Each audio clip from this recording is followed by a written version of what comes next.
So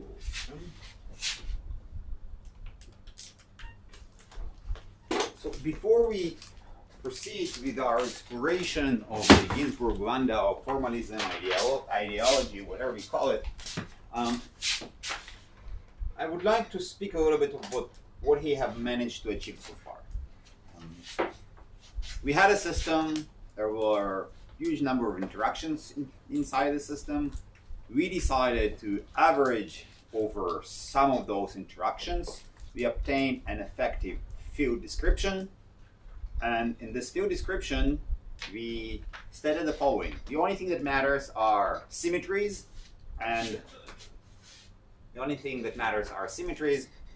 we can take our Hamiltonian or effective potential and use the, I don't see it. I think that maybe the Cornell. No, but I see it over there.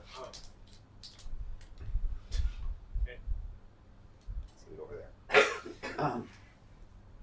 Then we take this Hamiltonian, we describe it by using a Taylor expansion, local Taylor expansion. We say that the total energy is an integral over this energy density, and then we seek for solutions. And the solutions that we found so far was what we called mean field. We decided there is one single representation of the field that we're going to take. We apply the saddle point approximation, and we pick one, just one. It can be constant. In your homework assignment, you've seen that it can be actually something that's modified along the way. It depends on your Hamiltonian, but you pick single one, and you modify one single parameter till you find a specific point that minimizes everything, and you say, this is the only thing that I'm getting. So, and the idea is, according to this formalism, to this ideology, that we should get a uniform or slightly modifying field inside our system. We are crossing a temperature. We find that there are some temperature phase transitions.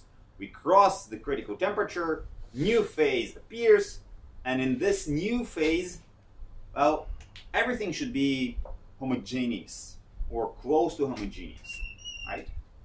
Now, well, it's a little bit boring when you think about it, but moreover, it's not just boring, it's simply wrong.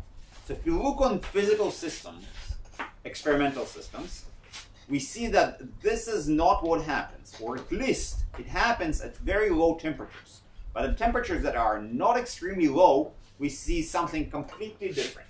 So this is an example of a ferromagnetic, well, I could say thin layer. And what we see is that in this ferromagnetic, some of the spins or their magnetic regions that are pointing in your direction, and some of the magnetic regions that are pointing in the backward direction. So nothing is homogeneous over here, right? It's not that all the spins are pointing down, and not all the spins are pointing upwards or downwards. They are regions, okay? What we call domains of magnetizations, and all those different domains somehow coexist together. So it's not that everything became spin up or everything became spin down. There are some specific domains that are living inside the system. Yes? What's with the spontaneous changes in spin? Great idea. So, and it's not only sitting and pointing in one specific direction, they're constantly flipping, right? They're constantly flipping. So nothing is stationary, something always happens, which is fine, but it's not only that. It's not that there are small thermal fluctuations. The solution is very, very, very far from the mean field Ginsburg-Landau solution. Okay. We can go to additional examples. Okay, so this is also magnetic regions inside a film. So they modify the temperature, they decrease the temperature, and those domains start to disappear. So at very low temperature, you absolutely see no domains when everything is absolutely frozen. But for finer temperatures, even below the critical temperature, you have very nice structures, interesting structures, that definitely are not the solution of the mean field Ginsburg-Landau approach that we used. was a nice approach, right? But it's not what happens in nature. Yes? We've seen both in the tutorial and in the homework that you can choose to model your other parameter in order to get, like we saw the modulated solution, for example. Can't you just choose the right? So it's not exactly that you're not choosing your order parameter, right? You're saying this is my order parameter, and for this order parameter, I'm building the Ginzburg-Landau Hamiltonian. So maybe you should just. You're saying, well, let's choose something else such that this will appear over there. Okay. Now, maybe. Okay, it's a nice idea. Yes. Does anyone actually does this? So no, you do something else. Okay. You do something else. Because the order parameter, sometimes you can choose it, but in most cases you can't. And the order parameter and Hamiltonian, it depends on the structure of the system. It is what it is. Right? If I'm looking on magnetization, I don't want to go and say, well, I don't care about magnetizations, I will choose something else. So if I can measure and predict the pattern, I can actually choose the right parameter. If you want, yes. Okay. But it's like saying I have this Hamiltonian and there is a different solution to this Hamiltonian. Okay, not just the minimal one. I should take something else. Those are liquid crystals. What we see over here, and again, finite temperature, not zero. So the color is the orientation of this crystal. Okay, and since you don't see one big chunk of red or big chunk of blue, it simply says that the orientations of those liquid crystals inside the system, all right, it is not homogeneous. Okay, so the orientation over here slightly changes and changes and changes and changes and changes till it reaches this blue line, okay, blue color. So there are modifications of the solution, and this is actually very nice because they change the temperature over here, okay, and everything breaks. Okay, so this is they cross the TC, and then you don't see any accumulation of colors whatsoever, right? Because they point in completely different directions, so you don't have a pure reflection. And this, but those solutions and granulations that we see over here, so again, it's not a solution due to Ginzburg-Landau. Due to Ginzburg-Landau field. There is something else, those active liquid crystals. So think about it as entities that not just can reorient, they can actually also move, and they affect the movement around them. So this system is out of equilibrium, so not something that we touched yet, but maybe later. But even here, there is no stationary solution. You see flaws. Okay? This order parameter, this orientation, is moving from one place to each other, and you see those flows that continuously tracing the whole system. Okay. So the point is,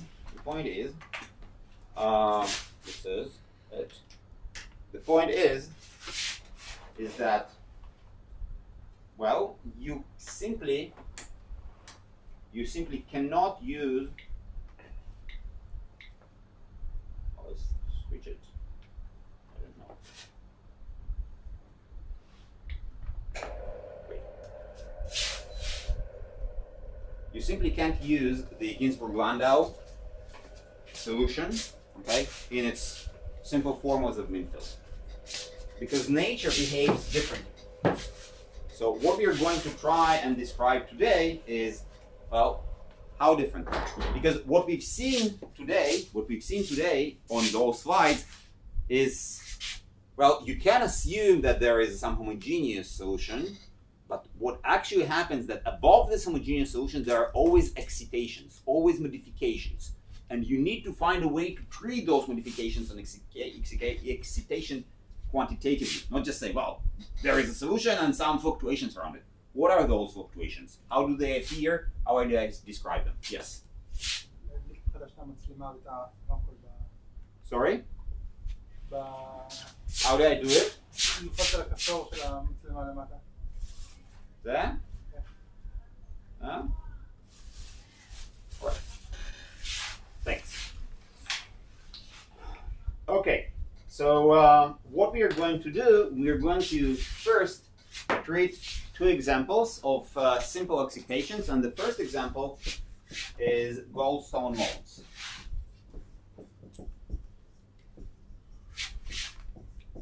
And those goldstone molds, they appear usually for systems where the order parameter can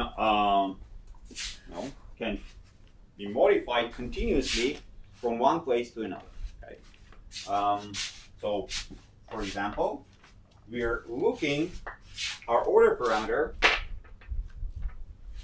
is magnetization, but unlike the Eisenstein, the magnetization is in Heisenberg model. So we have a two-dimensional system, and the magnetization can point in the x and the y direction, not just +1, -1, can be the whole spectrum. Okay. Right. So m of x. Okay. This is the magnetization.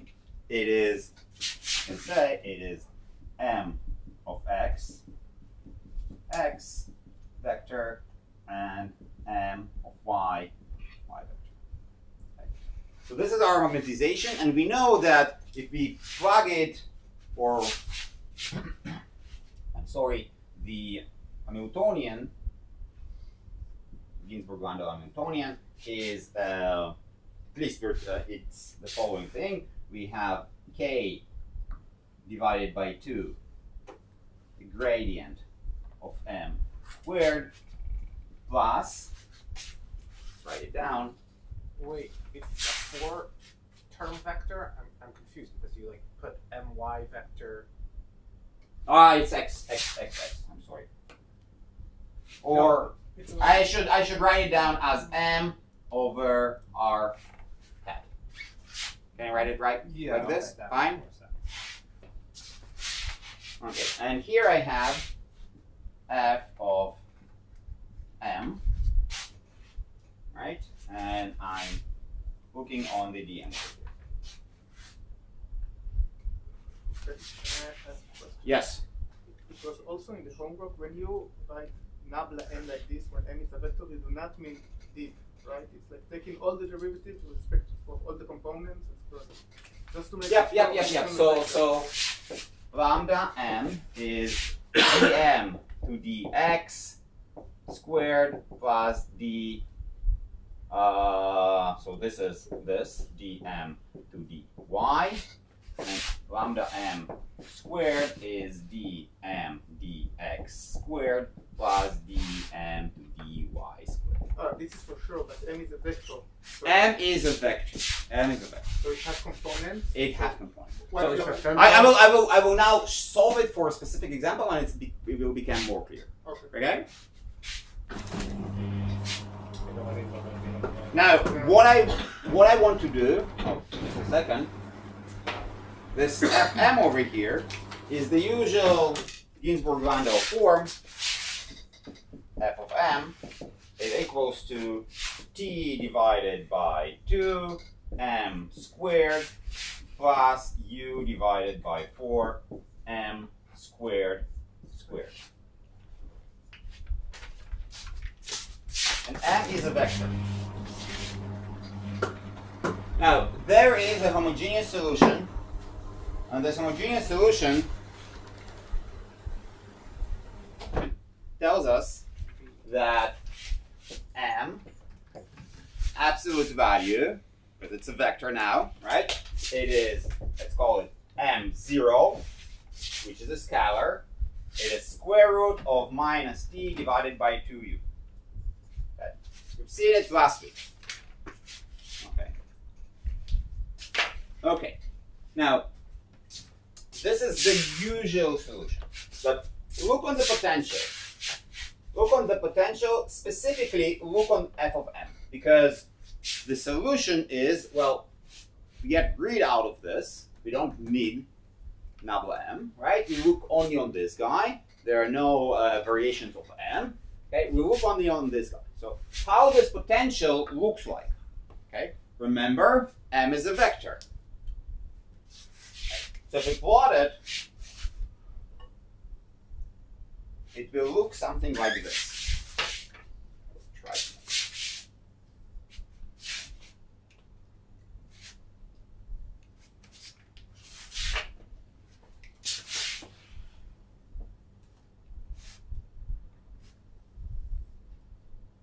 It's like a solid revolution of the double diplet. It's a Mexican hat. Yes. So think about a hat, right? A Mexican hat. Okay, you have a maximum in the middle. It's a two-dimensional thing. Here. Right? So your system sits at a minimum, which is over here. Here is a minimum. Okay? And it can, if you slice this, okay, your system can go up and down on your potential. So in the middle here is your origin of coordinates. Okay, so if you're, and this guy, this distance is m0. Okay, so your potential, this f of m, okay, is actually, if you go up or you go down, your potential increases. This is why it's an unfavorable position, and you always prefer m0 because those are the two minima, or this is the plus m0 minus m0, it doesn't really matter. Those are the minimas of your potential, but it's two-dimensional, right? So you can actually take your m0 and continuously rotate it in any direction that you want, right? Now, when you rotate it, this, well, nothing happens to it. If you rotate everybody together, nothing happens to it. Also, nothing happens to this part, okay? So basically, Ginzburg-Landau defines only the distance from the origin, but it does not define the orientation of the vector. It says, well, the vector, I only know what's the distance. I don't know what's the orientation of the vector whatsoever. The situation, what it gives us eventually. It says, well, unless you go up in the potential or you go down in the potential, you can slightly rotate your vector. So for example, in this position, okay, in this position in space, the magnetization points toward you. Okay? Now, if I'll slightly modify, very, very slightly, modify the direction of the magnetization from this point to that point. So it was pointing over here, here it's pointing a little bit to the left. So the addition of the energy that will cause can be very, very, very small or very negligible. So basically, because I'm only moving at the bottom of the potential, I'm not going up. I'm just rotating my field from one point to another. There is some energetic cost to it. We will see what's this energetic cost. But what will happen? What will happen that the actual field don't have to be homogeneous. It can actually rotate from one point to another. Okay? Let's see how it actually happens. So what I want to do is to describe to you how I treat the vector and how I treat this vector and the small modifications of this vector. All right. So what we actually, questions? Yes. For one-dimensional problem, the solution that we saw previously fully describes the system? Not exactly. We will come to that. So here we're treating Goldstone modes, and it's something that happens where the when you can have a spectrum of solutions which all of them are at minimum. Okay. And when we talk about Ising model and scalar description, we have domain walls where there is a separation between the minima. Okay. Here I can go from this minima continuously to that minima and won't break anything. The energy will still be exactly the same at all points. Okay. So this is important. All right. So what we have, we're looking on our vector m, okay, because it's a vector. And I would write, what I'm doing is, let's write it as m0 plus some delta m. I modify it a little bit, okay? And I say, well, it points in the direction r hat. Great.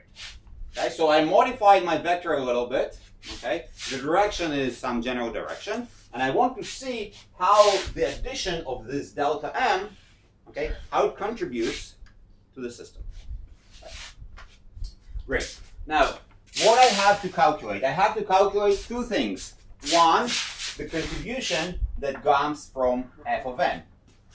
The other is the contribution that comes from this gradient of m, okay? Because I modified something, so the gradient also is going to be modified as well. All right, so what's going on over here? So first of all, let's rewrite this vector as it is, and we notice the following. We know, well, that r hat is cos theta sine theta, and we have theta hat, which is minus sine theta cos theta. Okay? So this is just the directions of the unit vectors in polar coordinates. We also know that theta hat multiplied by r hat is 0, theta hat multiplied by theta hat is 1, r hat dot r hat is also 1. Okay? These are our unit vectors. Okay. Now, it's an important thing that we will do, that d to d theta of r hat is simply theta hat. Okay. This is an important quantity for us. And d theta hat to d theta equals to minus r hat. Okay. Next step is to compute, for example, d to dx, because we know that this nabla of m is d to dx and d to dy. We need to compute both d to dx and d to dy. So d to dx of what? Of m vector. Okay. So it is d to dx applied to m0 plus delta m r hat. m0 plus delta m r hat. So what do we have? So first of all, m0 is a constant. So we have d to dx of delta m multiplied by r hat plus delta m, m plus m0 plus delta m. Here, d to dx of m0 is simply 0. So m0 delta m dr hat to dx. Now notice the following. What is dr hat to dx? Okay. It is dr hat to d theta multiplied by d theta to dx. Okay. Can do that? Oh, usually I can. So instead of writing dr to dx, I'm saying it's dr to d theta. Okay. We'll continue over here.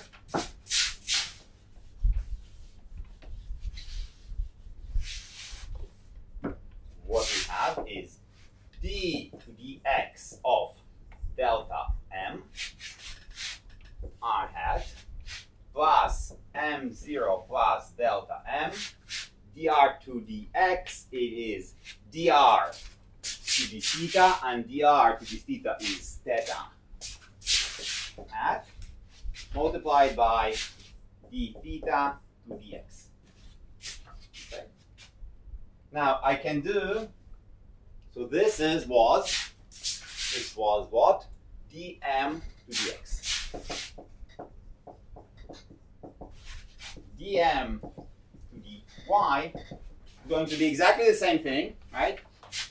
So the only thing that I need to modify is that here I have d to dy of delta m r hat plus m0 plus delta m theta hat d theta dy.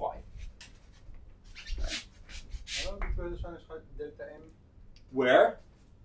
So m0 is constant, delta m is the amount by which I modify my vector. That's it. Okay. m0 is constant. This is where the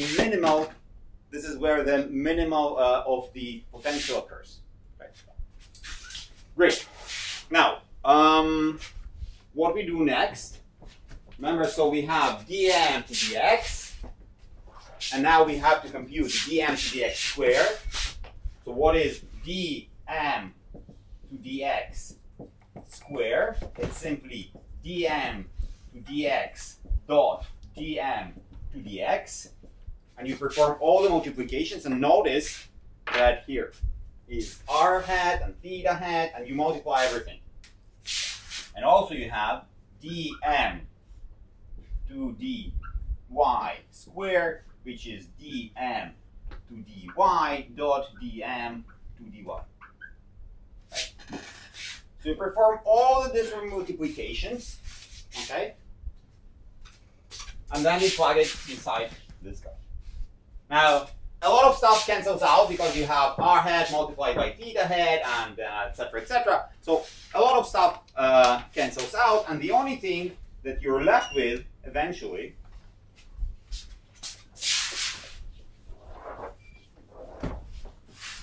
is that this gradient of m squared, okay, it is this simple expression. It is gradient of delta m squared plus m0 plus delta m, gradient of theta squared. Shouldn't the m0 and delta m also be squared? Yes. Ah, yes, yes.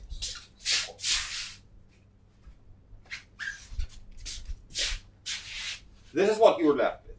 Okay, now, so remember, what is this? This is the multiplication of nabla m squared. Now, you also have to say, all right, I have f of m. Okay. Now this is a scalar. Also this guy is a scalar. And what is this?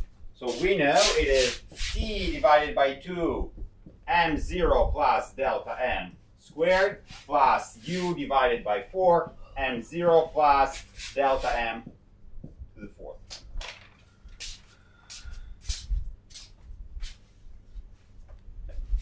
Now, you expand it, and what you get f of m0, right, plus a term which is linear in delta m, but m0 is a maximum, so the expansion is around m0. Expansion around m0. Okay, and then you have 1/2 f prime prime at m0. Okay, the first multiplied by delta m squared. So the first order correction disappears because we know that m0 is a minimal. At m0, f it's at minimum. So this is what we have. And after we do this expansion, okay, what we obtain is that it is fm0 plus 1/2, or I'm sorry, it is plus 2t delta m squared. Okay, so two results. The first result is about the gradient and how it modifies with delta m. The other result is what happens to the stationary part of the solution, which does not depend on gradients, and it's the regular fm0 plus corrections which are proportional to delta m squared. Okay, now it's reasonable that it's going to be proportional to delta m squared because you're sitting in a minimum, okay, and you go a little bit up, or you go to move backwards or forwards, you'll get additional energy. What is this additional energy? Is this part.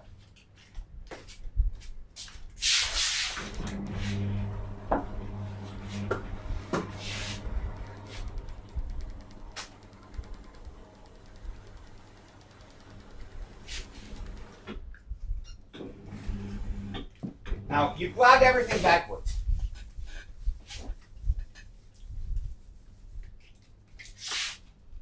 Your Hamiltonian, it's an integral of k by 2 grad of m squared plus t divided by 2 m0, or I'm sorry, let's write it as f m, all of this dm. And what we're getting, so first of all, we have the regular part, which is the regular part, where we only keep fm0, right? So we have only the integral over fm0 dm. What is this? Let's call it h0. So this is the solution that we obtain from a Ginzburg-Landau, where we have only homogeneous assumption. So we take only one representation, we take the minimal value of our energy, we plug it inside, and we use it. This is this guy. In addition, it's not the n, sorry, it's the x, dy. We integrate over space, not over the values of n. So we have this h0, dx, dy. The additional integral is what? It is k over 2. We have this guy over there, which is nabla delta m squared plus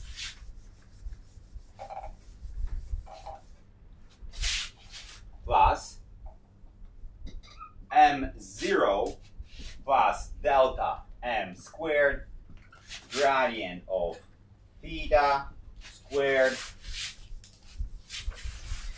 and this guy plus 2t delta m squared. Okay, very ugly dx and dy, very ugly integral.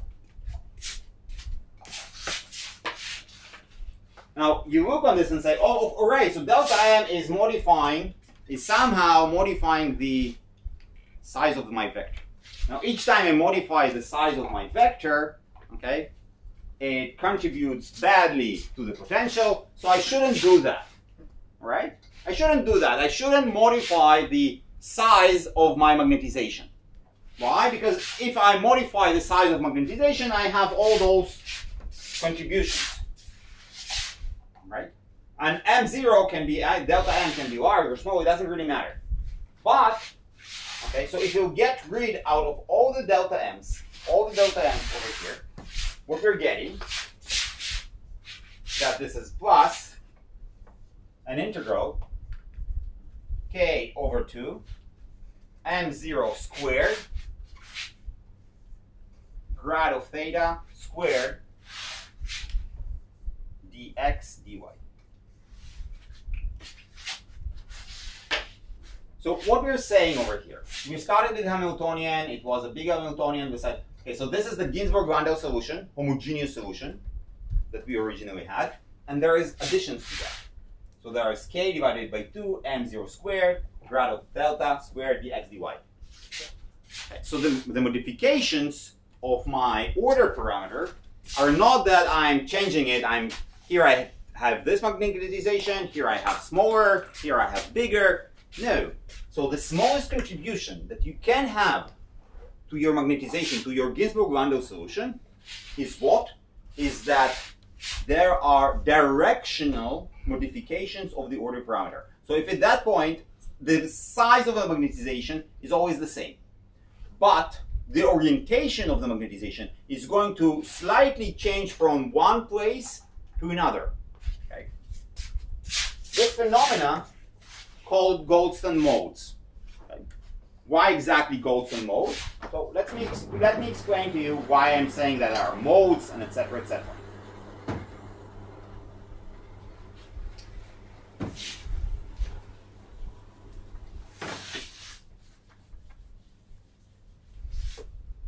If we take this Hamiltonian over there, okay, and we say, all right, so we're using Hamiltonian as H0, okay, plus this addition that we decided that it's minimal because we are not modifying the size of our magnetization. So we have an integral over k divided by 2 m0 squared delta theta squared dx dy. Now, you do this, and you say, well, theta, okay, theta, it's all the same game that you already seen, okay? But let's say that theta equals, let's represent it by using a Fourier transform. So it is simply 1 over square root of the volume of the system. I sum over all the different k vectors, I call them q, okay, and I will have E, I, Q, X vector, theta q. So here is theta X vector, and here I have theta q's. I take this, I plug it inside. Okay? I will remind you today how exactly all those Fourier transform works, but you've seen it already. The moment that I have a second order contribution, so there is a derivative. Derivative brings me q down. This power just makes this what? Make this q to the second order. So I'm saying when I'll do this, and instead of theta, I will plug inside this Fourier transformation.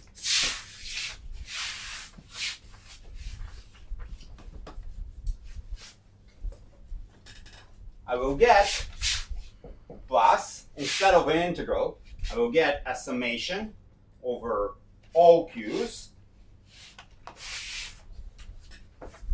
I'll get k divided by 2 m0, a sum over q, and here I will have q squared theta q absolute value to this. And the summation is because you have periodic boundary conditions, right? The summation is coming from this guy. Okay, so I will have double summation. One of them is going to be killed due to the delta function, and I am left with only one. So when I substitute this sum into here, due to the second power, okay, it's going to be a sum multiplied by some other sum. I will do a Fourier transform like this a little bit later in the lecture. But what we see over here, the moment I represent it using a Fourier transform, I see that I see the following. I see, well, there is always this Ginzburg-Landau solution, and there are additional modes, because what is this? This looks like a bunch of harmonic oscillators, right, with Q-dependent amplitude, right, or frequency. So the size of those guys depends on Q. Do I need large Q, small Q? What will happen if I have large Q? What is large Q? Large Q oscillations with very small wavelengths. Okay? So Q is proportional to 1 over the wavelength. Right? So if I have large Qs over here, I would say, oh, I'm adding very fast oscillations. Those very fast oscillations cause to very fast rotations of my order parameter. Now, if I have fast rotations, the contribution to the energy is very large, so I don't want to do that. Okay? From here, take only the small contribution. What it means, I don't want to take all the Qs. The only thing that contributes, because if I would take all the Qs, I will have very, very large energy. Very large energy is not something that I want to use. I want to use fluctuations around the minimal energy. Right? It will cost me too much. What will cost me a little bit? Small Qs. Okay? What are those small Qs? Presence of waves. This describes waves inside the system. Presence of waves with wavelength which is very, very, very large. Okay, so this is exactly what I was talking to you. Those very small modifications of direction of the order parameter. Okay, and they span out over all the system, and they call Boltzmann modes. Okay, those are Boltzmann modes, and it will appear for any system where the order parameter can continuously change from one place to another. So this equation tells me you have your minimal solution, your homogeneous distribution of the order parameter. It's exactly the same at every point. But it's not true, because, well, you can have fluctuations. Okay? You can have excitations due to thermal energy. The temperature is not zero, so you cannot occupy the lowest possible energy. Okay? So you have some excitations. How those excitation works, let's look on the minimal excitations that are there inside the system. Okay, the softest ones. Okay? And what we obtain is that this sum over here. And out of the sum, we don't want to use large q's because it will contribute a lot. We want to use small q's. Small q's, very moderate oscillation. Okay? Boltzmann modes. Questions? Yes? We've seen that in the zero Hamiltonian, the best Hamiltonian that the coefficient of the lowest order is connected to the temperature. Yes. But now we find that not only it's also, so that's meant that case also. Do you remember M0? It depends on the temperature as well. M0 is also dependent on the temperature only beside of the A. Yes, yes, yes. So M0 is depends on the temperature. Is minus T divided by 4U. M0 equals to square root minus T divided by 4U, and T is T minus TC. So the type of oscillation is independent of the temperature. No, it's going to be dependent. So the wavelengths are going to be dependent on the temperature. Yes. But not the contribution. At the critical T, something funky happens. Yes. Okay. But there are always going to be fluctuations because you have M0. M0 enters into the amplitude over here. That's it. Yes. If I want Fourier transform the grad of theta and just calculate the integral, so this guy. Yes, grad of theta is like the Shamshevet field is minus. But you don't remember. But you don't know how theta is modified from one place to another. But you don't know this. I don't really need to know because I can calculate in Cartesian coordinates the grad of theta and then square it. It depends on what is your theta, right? I haven't told you what theta is. I haven't told you what theta is. So just write theta is R. Theta. So you go to each position in space and you say, what is the direction of my order parameter here? Okay. All right. Okay. So it's not theta is some function, unknown function of x and y. So think about the usual solution. So it's you point in this direction. This is the Ginzburg-Landau simplest scenario. You pick one direction, you pick the radius, and you point over there. You go from one point to another, and you always have the same vector everywhere. All right. This is the Ginzburg-Landau. It sits over here. Now I'm saying let's look on other solutions. That over here I'm pointing in this direction. Over there I'm pointing in that direction. Over here I'm pointing in this direction, okay? So there is some theta, I don't know exactly what it is, but there is some theta, okay? Remember, there is functional integration downwards somewhere. I pick up these different thetas and I have to integrate over this different representations. I don't know what it is. The only thing that I can know now is that if I represent it in Fourier space, it always looks like a contribution of a lot of harmonic oscillators. Harmonic oscillators are standing waves, right, that sit inside the system. Those are the different modes. Now, the shorter the length waves, the larger the Q. The larger the Q, the higher is the contribution. The higher is the contribution, it's more costly to have very fast oscillations, right? So the only thing that this tells us, if you want the minimal excitations above the solution with everybody pointing in the same direction, is that you have small modulation of the direction. So you point over here, there.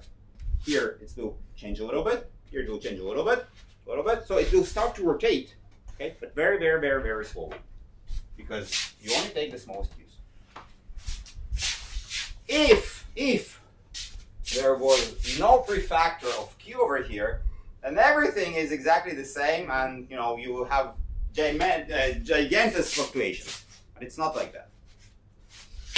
Okay, so this is yes. So at any finite temperature, there is no order. At any finite temperature, the cost of the oscillations, the cost of the excitations is very, very, very small. That's what it means. So you take Q to be very small, Q goes to 0, and the cost of this contribution to the Ginzburg-Landau, it's minimal. So if I'm looking to the spins of nearest neighbors, let's say, they can be not aligned in the same. Oh no, spins are a little bit different. We'll see it in a second. Spins, because I'll explain in a second why. So, yes. So that's why we basically assume if there's only a single divergence why we assume we ignore it in previous. So no, you start the other way around. You find the minimal solution and say, I will ignore everything. Okay, I will ignore everything. And this is what you get. And then you look on nature and say, well, maybe I ignored too much.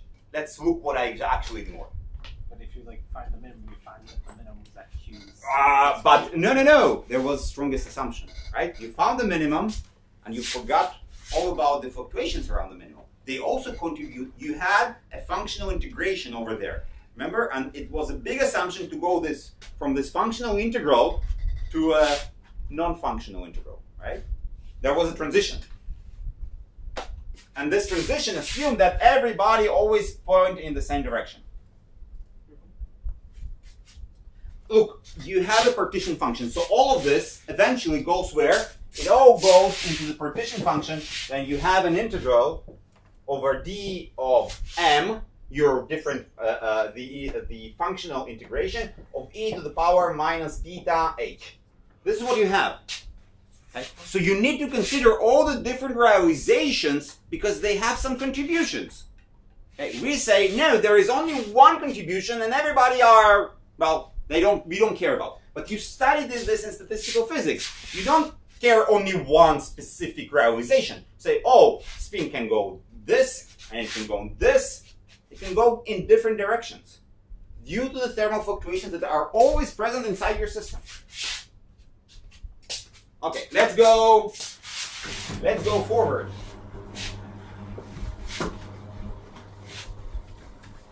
So this was a system with continuous order parameter, right? So M was absolutely continuous. Y was continuous due to this Mexican hat potential. Okay, so the minimal value of H0, it doesn't really matter where you point. You can point over here, over there. The only thing that matters is that everybody, or all the different positions inside your system, everybody point exactly the same direction. That's what matters. But if you take the same Hamiltonian and you say, well, I'm not treating vectors anymore, right? I'm treating scalars. So if I write my Hamiltonian, the same Hamiltonian, but now without vectors, just scalars. Okay? So what do I have? I have dx, I have k divided by 2 d to dx of m squared. Now m is not a vector. Now it's a scalar. Okay, so usual ferromagnet. So what I had t to the 2, right? M squared goes plus u to the 4, u 4, m to the 4th. This was my Hamiltonian. Now I cannot do the same tricks I did before, but I've shown you pictures where I have specific domains inside my system, right? I had black spots and white spots, and I told you that the black spots are spins that are pointing upwards, white spots are spins that are pointing downwards, and the symmetry is broken. Now, why the symmetry is broken? Because we know, well, we forget about this thing. We say H0, it's an integral over dx of f m0, right? And m0 plus minus square root of minus t divided by u. Right, it's u or minus 4u? Minus 4u. Okay. So for this Hamiltonian, or for this Hamiltonian, there are two minimal points, right? One, all the spins point upwards. The other one, all the spins point downwards, right? Now, you cannot simply say, oh, I by little will go from one representation to another, because, well, if you point upwards and in the next step you point downwards, it's a big energetic change, right? Beforehand, small modifications of the direction cause small modifications of the energy. Now there are no small modifications. You go upwards, you go downwards, you pay a big price. Right? So how we actually obtain those different domains that we've seen in nature? And the idea is, let's find the minimal solution to this integral by using a slightly different approach. Okay. So the approach that we used so far was, hey, let's take a constant m and say that everybody point exactly the same direction. But what if I'm saying the following? What if I have huge line, and on the right hand side on my system, everybody point up, okay? And the mechanization over here is m0 equals to square root minus t divided by 4u. But, so this is plus infinity. Okay? Now I'm looking on the minus infinity side.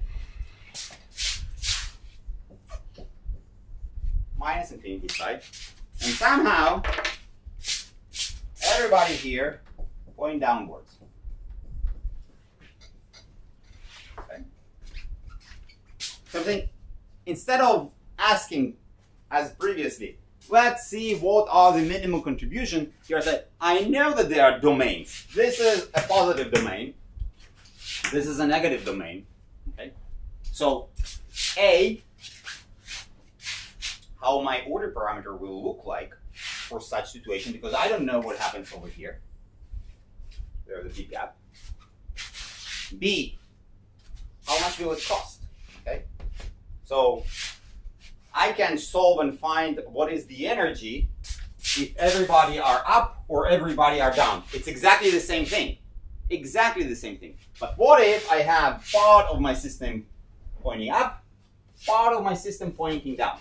So see, this is an excitation. Not everybody up, not everybody down. Part of the system occupying the minimal state, also the other part also occupying the minimal state. Somehow in between, a transition should occur. Okay. So this is what I want to solve.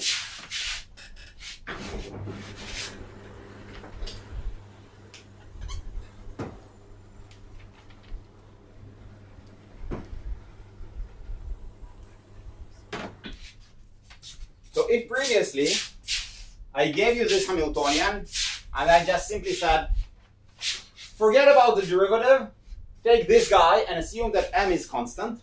Now I cannot assume that m is constant, right? So, because I know that there is one solution on the right hand side, another solution on the left hand side. So definitely my order parameter is not homogeneous, it's not constant.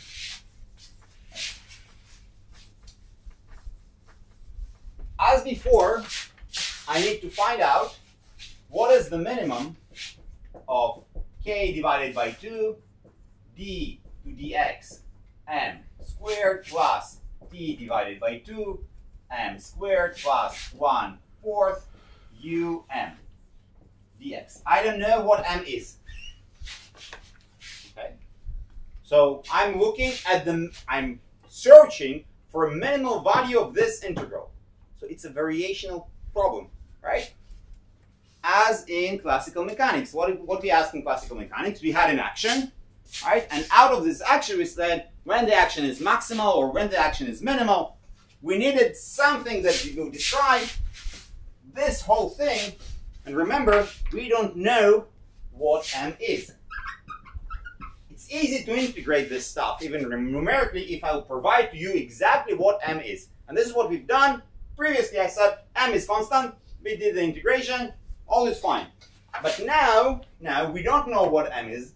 We definitely know that it's not constant. So we need to find m. What is the technique? How it's called? Euler-Lagrange.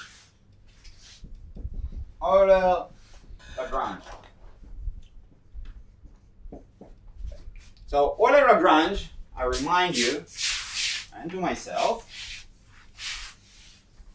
if I have an integral of some function of m prime. To the fourth.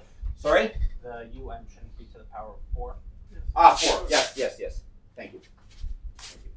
So if I have a function of m prime, and x dx, in order to find the minimal value of this guy, I need to write the, so f satisfies the following equation: d to dx, df to dm prime minus df to dm equals to 0.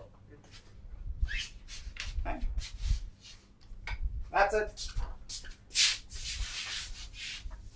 So what is our f over here? Our f, take this guy, f of m prime, and x. In our case, it is k divided by 2 m prime squared plus t divided by 2 m squared plus 1/4 of u m to the 4th. You need two equations, no? No, One for each variable. I don't need the other one. Right? It's conjugated random variables, but I don't need the other one. You're right, but I don't need the other one. You will see in the second one. Okay, so first of all, df to dm prime equals to km prime. Right? So this is df to dm prime. df to dm equals to tm plus u m to the 3rd, and d to dx of of df dm prime equals to k d to dx of m prime dm to dx. Right. So those are our equations.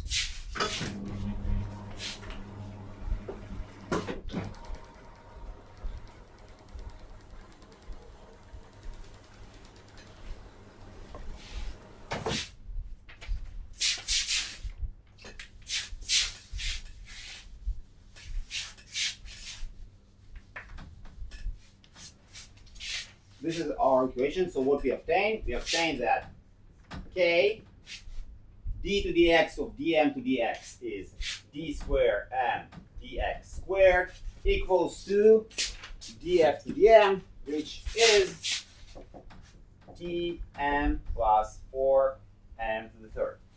Okay, so this is a second order equation, ordinary differential equation. But in order to solve it, I need initial conditions, boundary conditions, two conditions. Right? Now what do I know? I know when x goes to infinity, what I'm getting? I'm getting that my m goes to m0 square root of minus t4. So when x goes to infinity, m goes to m0. When x goes to minus infinity, m goes to minus m0. Okay.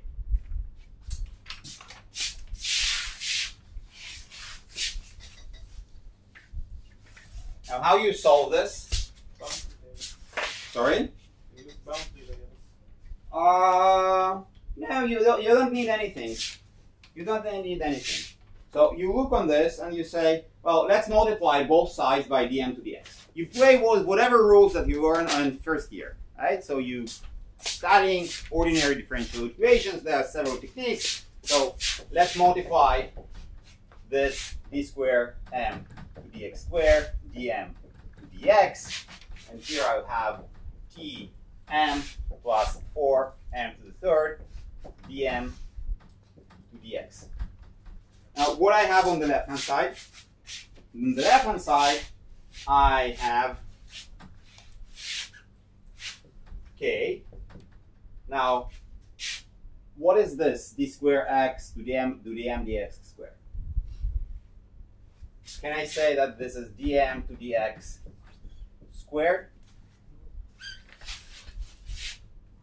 Can I say that? Take another derivative and multiply by D to dx, right? Can I do this? missing the half. You have to do minus. Where? Oh no, it's fine. Oh, you're missing the half. That's it. I'm missing a half, right? I'm missing a half. Right?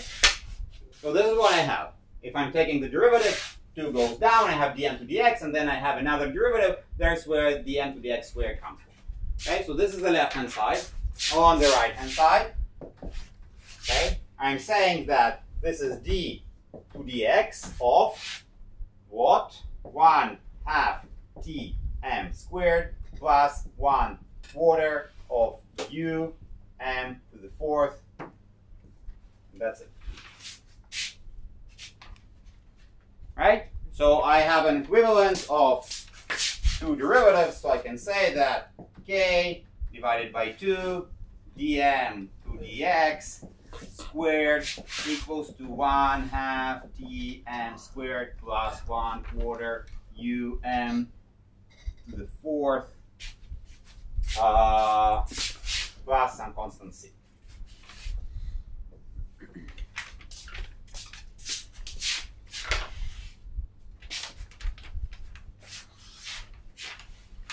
Okay, next step is, well, what do we know?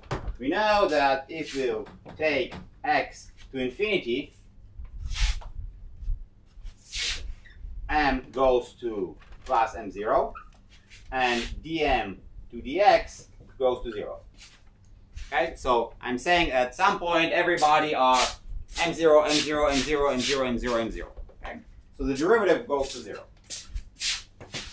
Okay, so at this limit, dm to dx over here is 0, so I have 0 equals to 1/2 t m to the 2nd power plus 1/4 u m to the 4th power plus c. Some specific constant. And this constant, there's m0, m0, so c equals minus 1/2 t m0 squared plus 1/4 u m0 to the 4th. Here's of course a minus. Okay, so now we have first order equation.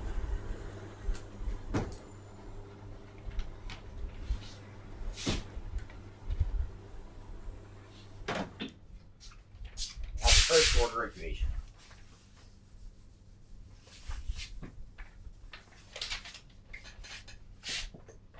K divided by 2 dm dx squared equals to 1/2 t m squared plus 1/4 u m to the 4th minus 1/2 t m0 squared minus 1/4 u m0 to the 4th power.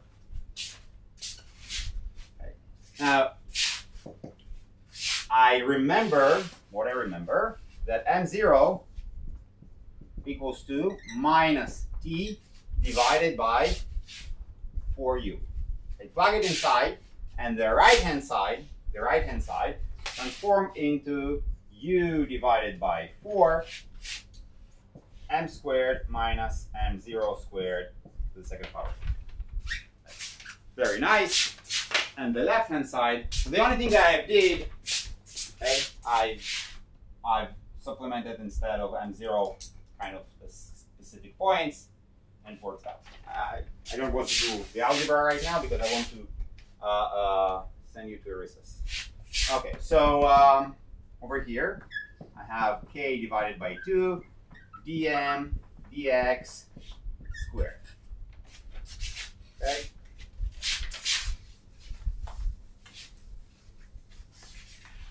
So what we obtained that dm to dx equals to u divided by 4, let's call it by 2k, and here I have m squared minus m0 squared to the second power square root. I don't really care about the square root, so it's dm to dx equals to u divided by 2k square root of m squared minus m0 squared. Shouldn't there be a plus minus? Oh, it depends where. It depends where. So actually, it's a well, you can say it is a plus minus. Actually, depends where.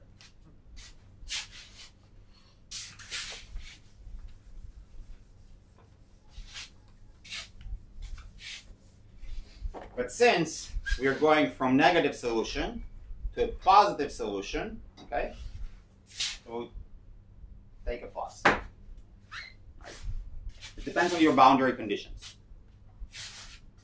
All right. Now this you can solve. Yeah. So you have an integral of dm divided by m squared minus m0 squared from minus infinity to some m, and here I have to minus infinity till x of a square root of u to k dx. Okay. So there is some additional algebra. You solve this integral. It doesn't really come very complicated. Why do you vary m from minus infinity and not from minus n? Not? Because, oh, I'm sorry, yeah. Okay. Minus m0. Yes. Because when x goes to minus infinity, n goes to minus m0. Okay. So the solution of this is 1 over 2 m0 log of m0 plus m, m0 minus m equals 2 square root of u divided by 2k, and here I have x minus x0.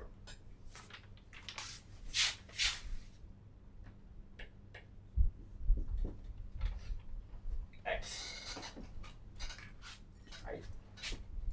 Well, that's not good. So let's do it from some specific x0. And I know that at this specific x0, we'll have a solution at minus m0. We have x minus x0.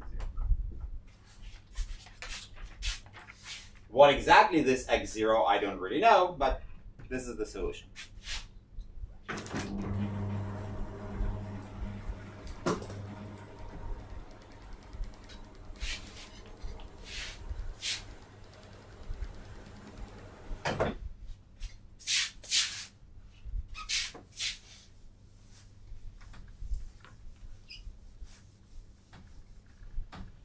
You find m out of here.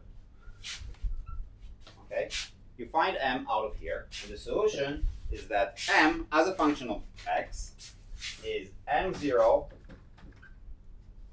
hyperbolic tangents x minus x0 divided by square root of 2k divided by minus t.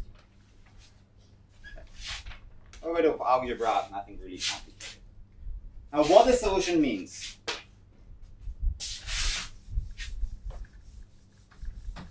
The solution, you look on x, you look on your m. The solution tells you that there is specific x0. Where exactly it's located depends on your initial solution. Over here, we have everything plus n, because when x goes to infinity, the hyperbolic tangents goes to 1, so we have m0. When x goes to minus infinity, tangents of minus infinity is minus 1, we have something like that. What happens in between? You have a gradual transition from one solution to another. What is the width, approximate width of this transition? Dependent on the temperature. Exactly. So it will depend on the temperature, and it actually goes as square root of 2k divided by minus 2. This is the scale. Okay. So that Now, means that for a small temperature, it will be so steep that it will basically be a jump. yes, Okay. you will have a lot of jumps, right? But those are domains. So your order parameter is not staying exactly the same and just rotates. It's your order parameter diminishes. It goes from actual order to another order, and in between you have something. Okay. So you've seen those transitions. You have black spots, white spots, black spots, white spots. Why it is obtained? Because if you look for a minimal solution with the condition that I have domains, the domains will appear, they will have some specific size. Okay. I don't have time right now, but we can actually calculate the energy. Okay? So how much does it cost to create such a domain? Okay. So what I need to do is to calculate the energy with m equals to m0 hyperbolic tangents x minus x0 divided by square root of 2k minus t minus h m equals m0. Okay. This is what I need to calculate. I don't want you to show the details. They're very, very simple. You just plug everything inside some integral. But the final, let's call it result, let's call it sigma. Okay. This is the difference between the energies. How much you have to pay in order to create domains. And if sigma equals to 4/3 square root of 2k absolute value of t 3/2 divided by u.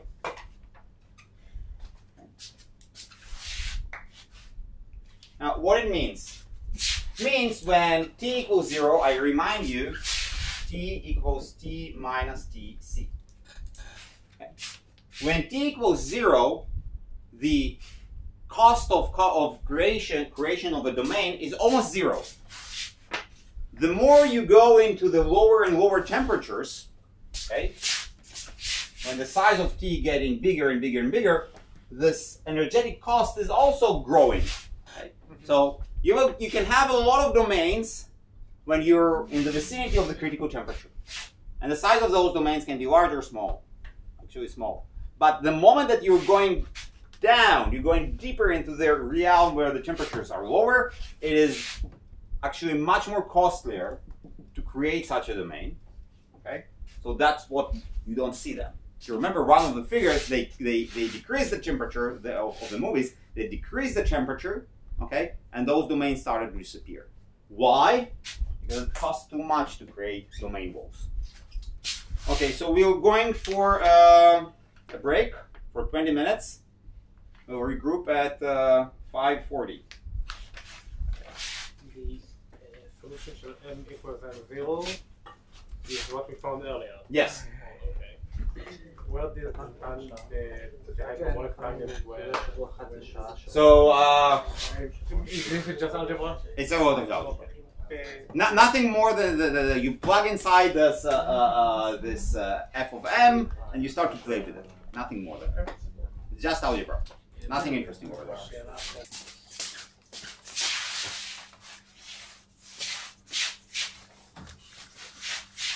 So, where are we, what we have managed to achieve, and where we want to go?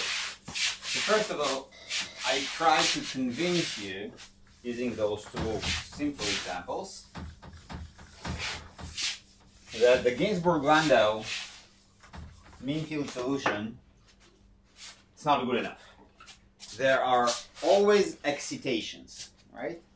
So the system, what I mean by excitations, remember that all of those calculations are calculations of what? Of the partition function, where we have a functional integration over m in our case. Here we have minus beta h. Now, and we go over all the possible representations of m, and this is what we have to calculate. Now, the mean field assumption was that this integral, okay, goes to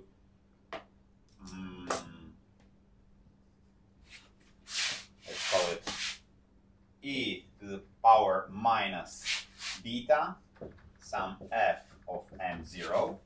Okay. This is the mean field approximation. And here we should have some constant value, we can call it c, and the volume of the system. This is what we achieved by mean field approximation. We basically neglected all the contributions for all the different representations of our magnetization or the order parameter, which were not uniform, and by saddle point approximation we picked only one. Now,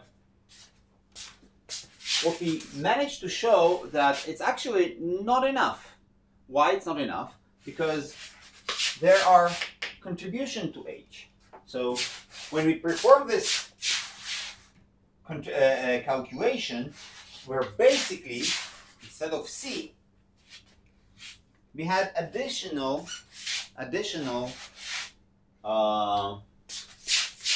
integration. Okay, let's call it d of m. Okay, functional integration, e to the power minus beta of some h, let's call it delta m, and d of delta m. This is what is left, right? So if we can say, yes, we calculated over a specific value, we found a specific m0, we used it, but we used it only for part of the functional integration. There are a lot of different contributions that we simply neglected. We said it's a constant, and it's not so interesting constant, right? Because, well, some constant, doesn't really matter. But it's not true. Why it's not true? We've seen that this part can contribute additional energies, either for the Goldson modes or the domain walls, that cost some energy, but this is not a huge cost. Now, what I'm basically saying to you is, well, if we don't take the mean field, probably the solution is going to be e to the power minus beta f m0 multiplied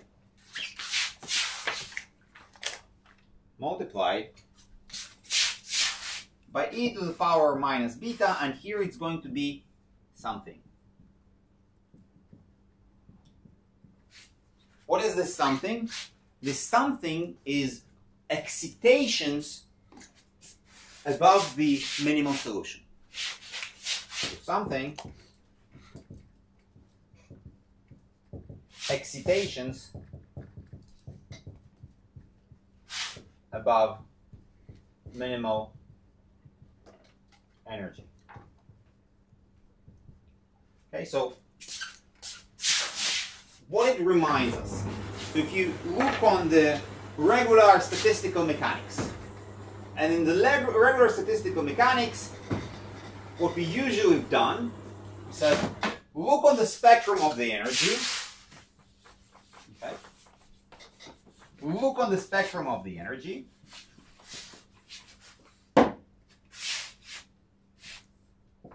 And you have epsilon 0 and epsilon 1 and epsilon 2 and epsilon 3, etc., and epsilon 4. So the mean field solution says the following. So the analogy for a regular system with particles. I put the system at epsilon 0, and this is the only thing that matters.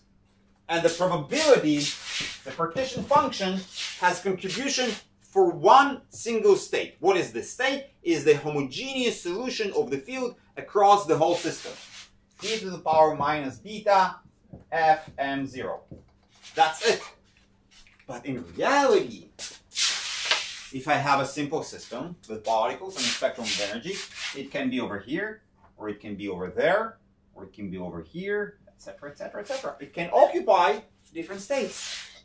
Those additional states are excitations. Okay? So I can neglect them. Maybe indeed the transition from epsilon 0 to epsilon 1 is extremely costly. But we've seen that it's not true. At least at the case of the Goldson modes. You can actually excite your system and it almost doesn't cost you anything.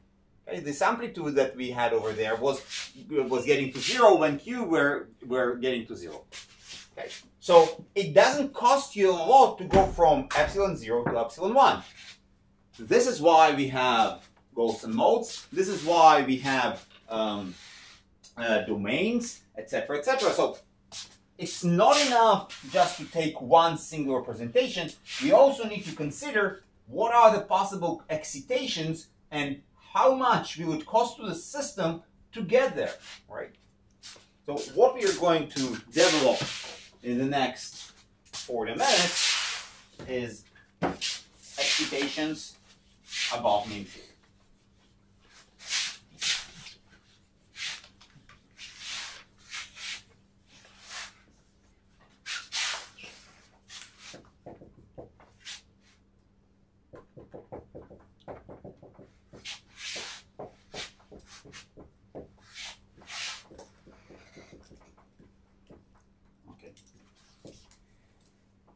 So what are those excitations and what exactly do we do? Let's start with our Ginzburg-Landau representation. So we have H and this H of M as an integral over K divided by 2 gradient of M squared plus T divided by 2 M squared plus U divided by 4 M to the 4th power. Okay.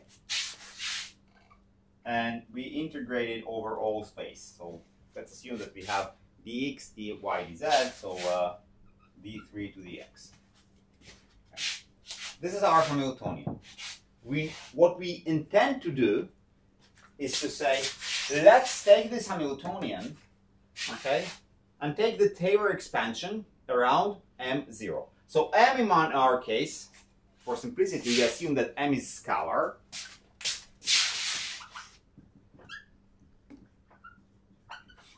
And we are taking Taylor expansion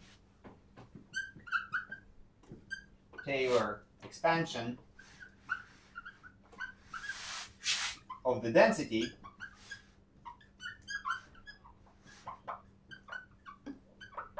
around M0. Right? So this is what you're doing.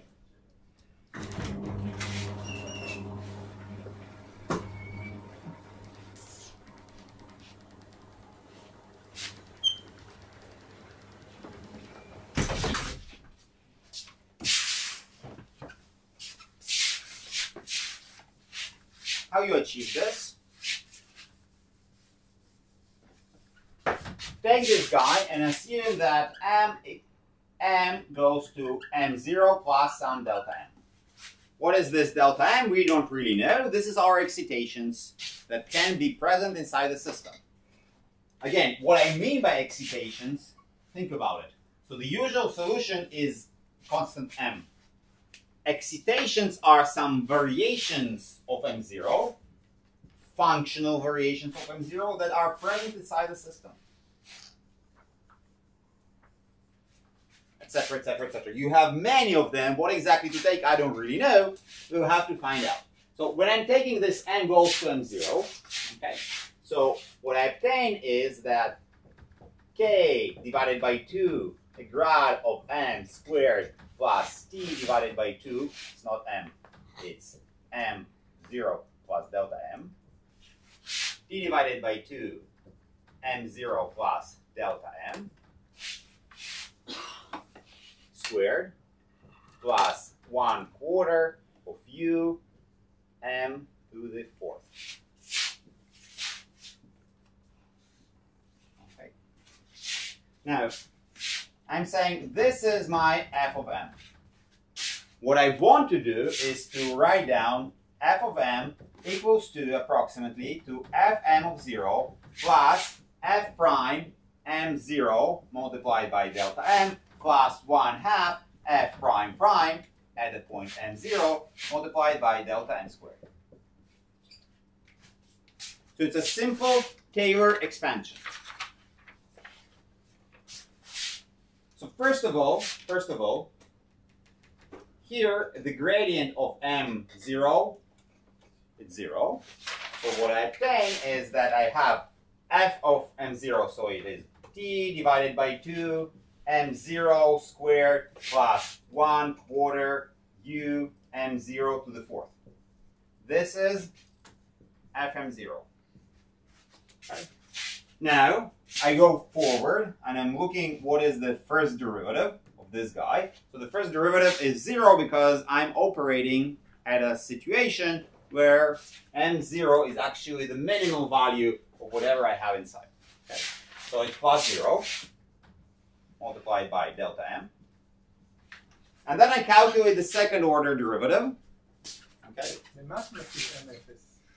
Inside the derivative. I take a derivative and I substitute m to m0.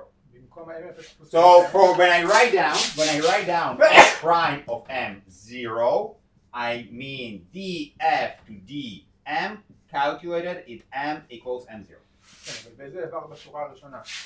אין לך שם m, יש לך m0 פלוס דלתה m.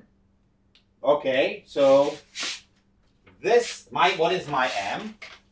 M equals to m0 plus delta m. So each point where I have m0 plus delta m, m0 plus delta m, m0 plus delta m, over here, I treat it as m, I take a derivative, and I substitute m0. All right. Let's look on this as you wish. I have over here mn squared and m to the 4th. Right? And I am saying that this is fm0 plus f prime m0 delta m plus 1/2 f prime prime m0 delta m squared. It's clearer? Great. Now, I don't care about this guy, okay? And I'm only looking on the expansion of those constant values. So it's 0 plus delta m, and I have plus 1/2, and the second order derivative, it is t plus 3u m0 squared. Okay. And I have here delta m squared. Why isn't it 1/4 um to the power of 4? Why is it squared? And where is squared? The black in the brackets. It's me making a lot of mess on the board. Sorry. The black in the brackets. It's u m not squared. M not squared. 4th. Okay. Yeah. Thanks.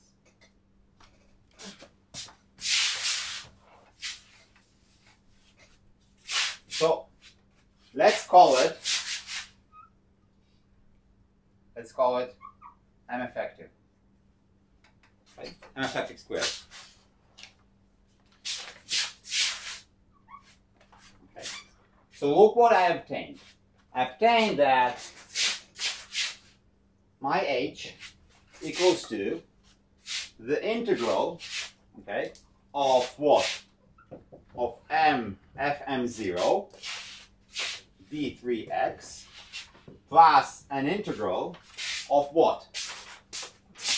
So we have this term, which is k divided by 2, a gradient of delta m squared, right? Now, all of a bunch of things that depends on m0 and it enters over here. And we have plus 1/2 m effective squared delta m squared. All of this integrated by d3x. So this is my H0. This is the mean field solution. Those terms are the first order excitations that I will have this system. So this is the lowest contributions that can be present inside the system. This is the regular, the lowest energy. Fine, I know how to treat it, but there are also those guys. Okay. So what are delta m's? Delta m's are some modifications above and below. Okay. Now, remember, I have also a functional integration. So I have to integrate over all possible delta m's there are. Okay? It's not a very specific small delta m.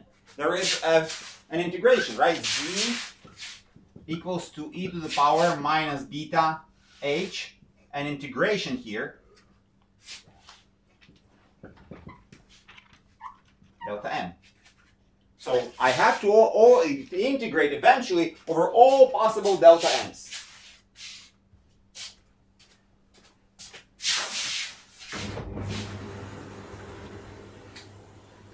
Now, the moment, and it's always like that, the moment that you have a quadratic form, it can be simple like we have over here, or it can have different terms. But if everything inside is quadratic, if everything is of second order, the way to go is to use Fourier transform.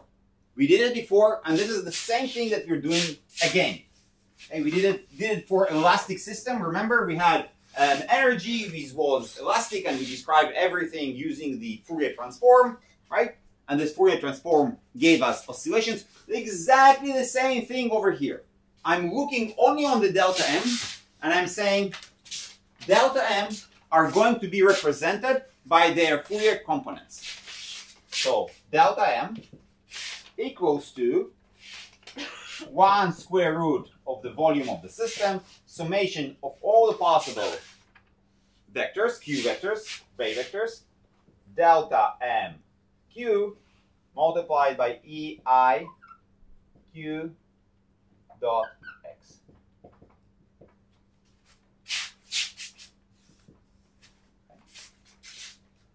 Now, why do that? So we have two terms. The first term is delta is related to this derivative of d delta m.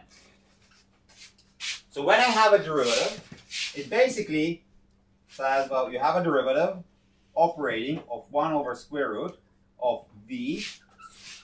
You sum over all the q's, delta m q e I q dot x. Okay.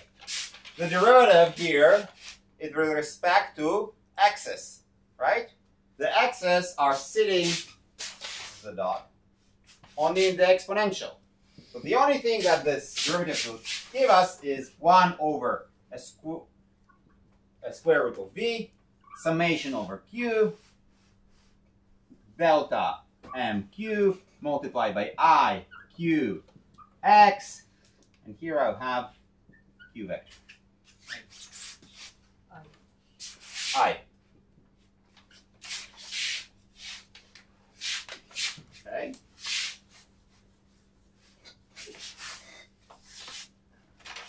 The next thing to notice that, well, I actually don't have just nabla delta m, I have nabla delta m squared. Or more importantly, I have an integral over k divided by 2, and I have here now nabla delta m squared d3x. When we substitute everything inside, so we have an integral of k divided by 2. Now, instead of saying it's squared, I'm using delta m and multiply it by, again, delta m. So I have 1 square root of v, a summation that's made it q1, I, q1, delta m q1 e to the power I q1 x, okay, multiplied by 1 over square root of v, a summation over q2, I q2, delta m q2 e to the power I q2 x. And I have to integrate it, all of this, to d3x. This always looks nasty and it's long, but it's not boring. Why? Because we have the following. We have a summation over q1, a summation over q2, we have k over 2. What do we else have? I multiplied by I doesn't matter. Here we have 1 over side, 1 over the volume. We have delta m q1, we have delta m q2, and here we have the integral of ei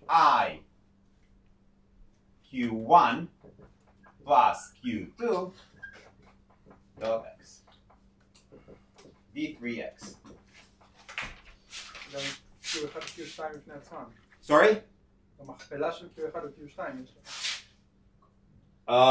Yes, so it's over here. So it's q1, q2. Okay? And the nice thing is that this integral, ei q1 plus q2 x d3x is what? Delta function. Delta function. In our case, because we have a summation, it's a Kronecker delta, right? So it is v, a delta of q1 minus q2. We need to have a 0 over here in order for this not to give 0. Okay, so in any case, when the q1 plus q2 does not equal to 0, this will oscillate, okay, and produce a 0. The only case when it's not oscillating and when q1 plus q2 is actually 0, then it's 1, and then it produces the volume of the system. That's it. Now you plug it inside, hooray, you kill one of the summations, okay? You use the fact that delta m is real, it can be positive or negative, but it's real, okay? And you get that all of this integral is simply k divided by 2, a summation over q. Here you have q squared delta m q absolute value squared. Hooray, hooray. Okay. Substitute, use the delta function, okay, and use the fact that delta m minus q equals to delta m q adjoint. Okay, complex conjugate. This is what you need to do. That's it. I forgot something. We had I multiplied by I, so we had That's what I was. minus 1. But there is also this Q. Yeah, it will cancel out because k minus and minus, it will cancel it. Yeah. But if I won't put it, you have a minus over here.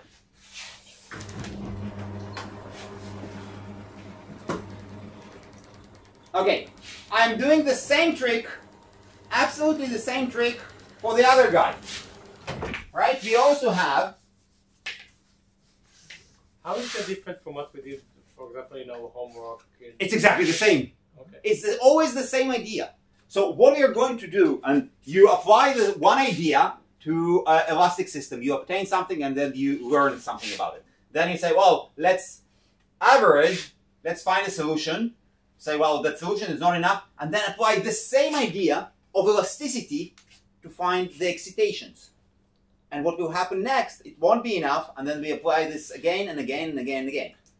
It's always that you get a solution which is homogeneous, and you'll say, I don't like homogeneous solutions, I want excitations about it. The excitations come in terms of waves, okay?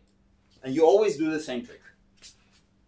There is not a lot of new ideas in modern physics. There are few of them, and you always apply the same trick again and again and again.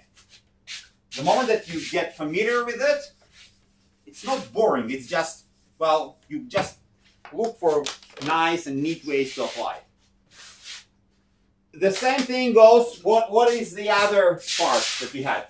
This guy, right? So we also had an integral of what? Of 1/2 m effective squared delta m squared d3x.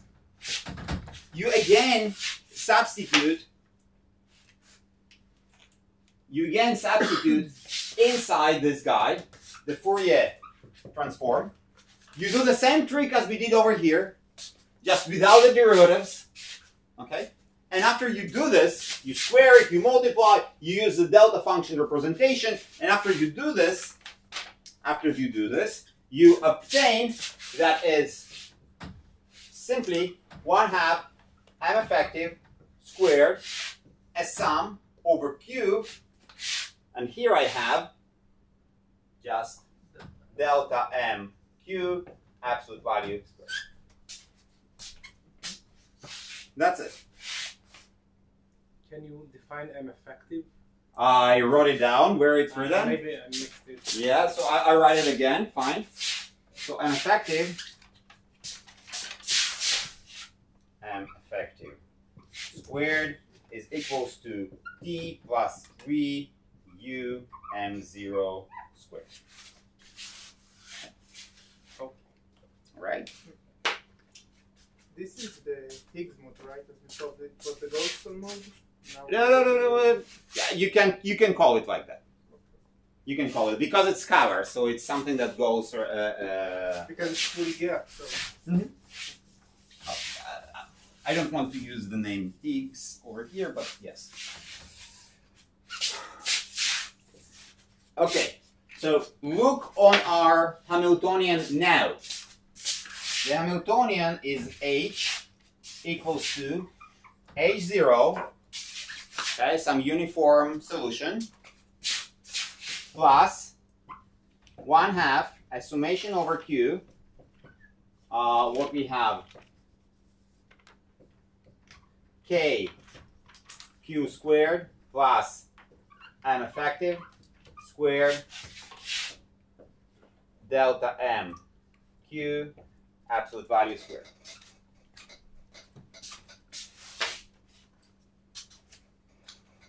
So what is this?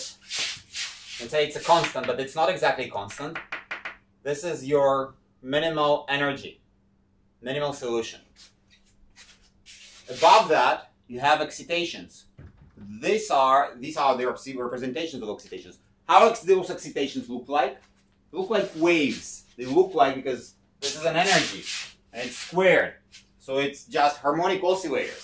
So you have a finite energy, or finite representation, order parameter, homogeneous order parameter. In top of that, you have additional energies. Okay?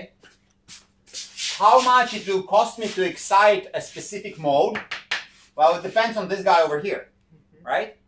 The higher this, the larger KQ squared plus M effective squared, the more costly it's to excite mode MQ squared. Okay? But what is more importantly, we're back to statistical mechanics, regular statistical mechanics. Remember, what is in our statistical mechanics we always needed to solve. We always said we need independent particles, condition number one, and we needed that the energy is a sum of the contributions of all those different particles, right? So the only trick in statistical physics that I taught you, whoever been in my class, is factorization. Factorization appears when the different particles are independent, okay? Then you can treat separately each particle, and that's it. So look on this energy. This is energy that's a Ginzburg-Landau solution for minimal value of the Hamiltonian, plus a lot of something, or a lot of modes, which are completely independent.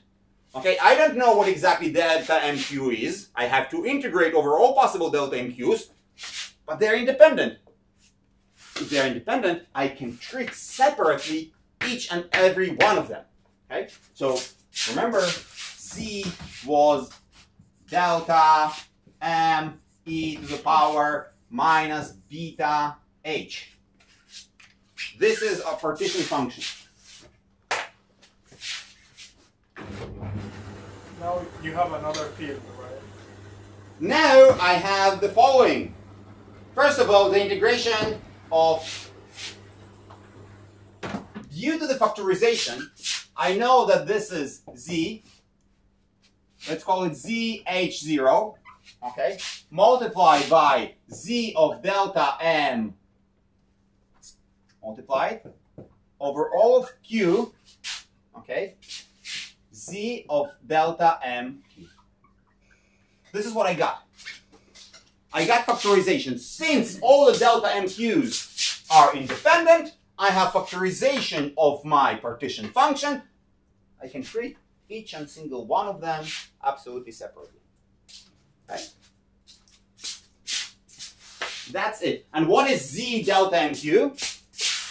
I told you there are no new ideas. It's always the same old ideas. It's just, you know, the order of application and etc. What is Z delta MQ? Z delta MQ.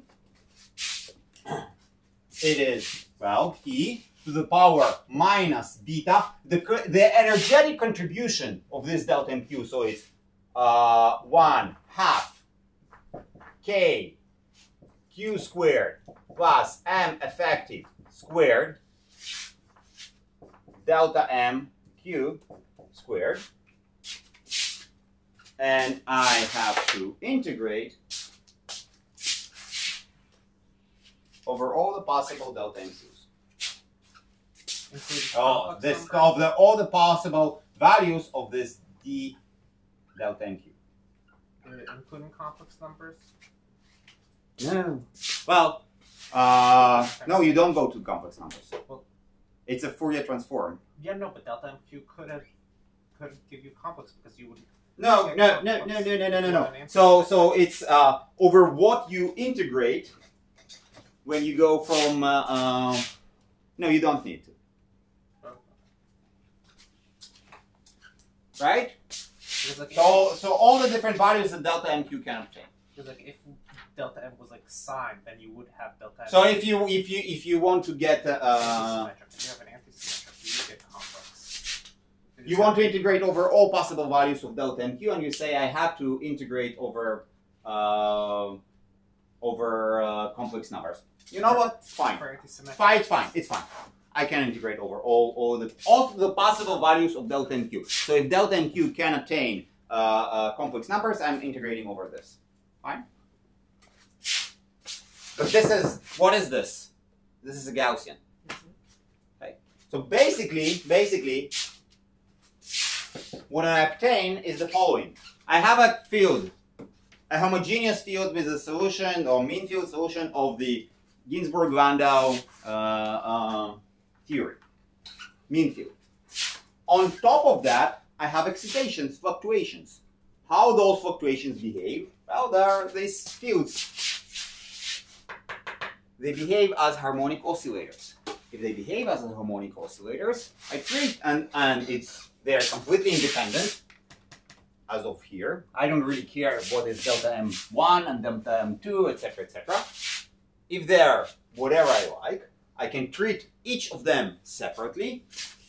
And the probability density function for each and specific delta MQ is provided to me as e to the power minus beta 1/2 k q squared plus m effective squared delta MQ squared 1/z probability density function of specific delta MQ. They're just Gaussians, and that's it. If you think about it as particles, right? So my excitations are particles, and I look on the different energies that those particles can contribute to the system. The energies are always quadratic, okay? And their probability density function, according to the regular statistical physics, is 1/z e to the power. What is z is a constant.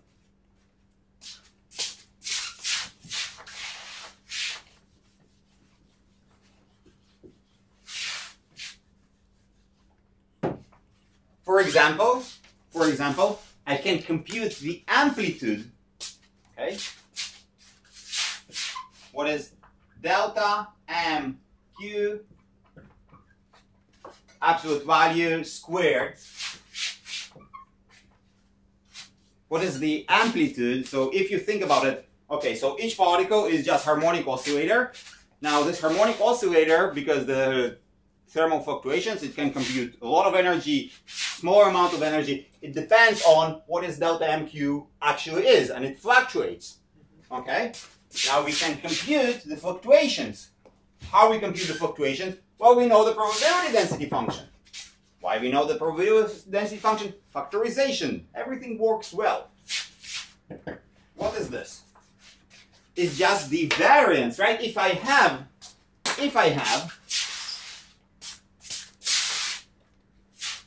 a Gaussian distribution, right? If I have a Gaussian distribution, so whatever over here, Gaussian looks like e to the power, remind you, x squared divided by 2 sigma squared, 1/square 2 pi sigma squared. Okay, this is a Gaussian distribution with zero mean. Why do I need them zero mean? Because, well, on average, those excitations don't have to contribute at all. Okay? So this is a Gaussian. This is a distribution. When I want to compute delta MQ squared, okay, I remind you, what is variance? Variance of x, it is x squared average minus average of x squared. So if I'm looking on my Gaussian distribution, there is no contributions of delta MQ to the first power. This means that the average delta MQ equals to 0. Delta MQ average equals to 0. So the variance of x, okay, it equals to the second moment. The second moment is this sigma.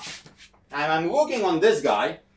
I only need to see what stands below delta MQ squared and take this 2 factor out. Right? So look on the probability density function. It is e to the power minus 1/2.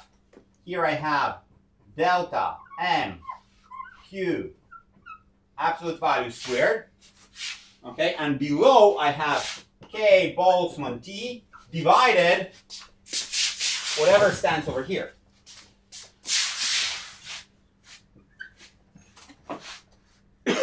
It is K Q squared plus M effective squared. This is my probability density function. This means this guy equals to sigma squared, right? And it equals to variance. of delta MQ.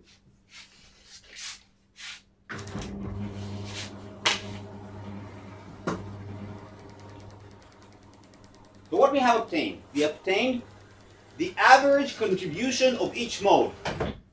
Basically tell us what is the amplitude of mode Q1 and what is the amplitude of mode Q2. Right? So think of it.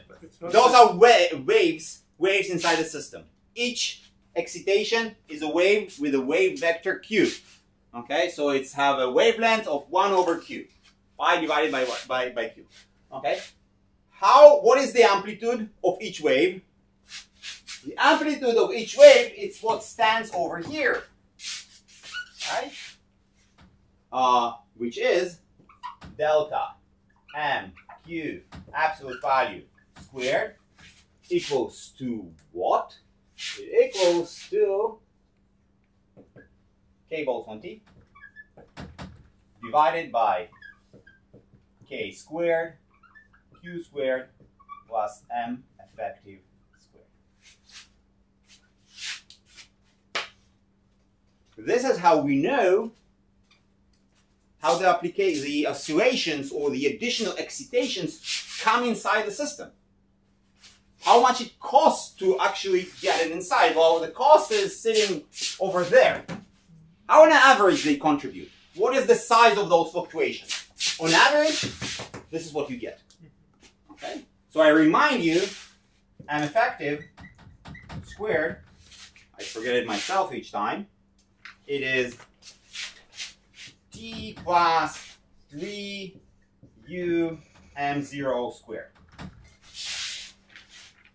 Or it's T plus 3U minus T divided by 4U. Okay, so it is simply T divided by 4. Right? 3U, 4, 3, 4.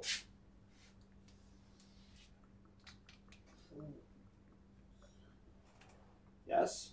Seems correct? Wouldn't we expect... wait a second. Wait a second. Am I right? Doesn't that mean that as the temperature gets higher, the zone gets smaller? The temperature gets higher. Okay, so what happens? So that means the variance of the frequencies. But you have a specific TC somewhere inside, right? So you have some specific TC. Oh, yeah, you're right. So it depends on what happens to your M effective. Yeah, M effective. I forgot that M effective isn't a constant. No, it's also a temperature. Yeah. Okay. So, but the thing is, the most important thing is the Q dependence.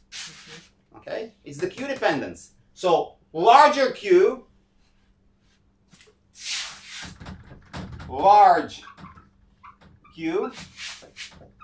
small delta MQ squared average. Small q, not small, delta MQ squared average. Okay. The contributions are dependent on Q. The larger the Q, the lower is the amplitude of this excitation. Okay? You can say, oh, so what is Q? Remember, it's my harmonic oscillator. This harmonic oscillator represents what? Waves inside the system. I look on the Q value of each specific mode, which is the wavelength, saying, what happens at small wavelengths? Large Qs. The amplitude of those excitations, which are real, so extremely fast, it's very, very, very low. They're small biglings, but they're very, very, very, very small, completely negligible. What happens if I will take large Q? Large Q, small or slow excitations, because I have waves with wavelength, which is approximately or on the scale of the size of the system. So the modifications of my order parameter are slow, but they happen across the whole system.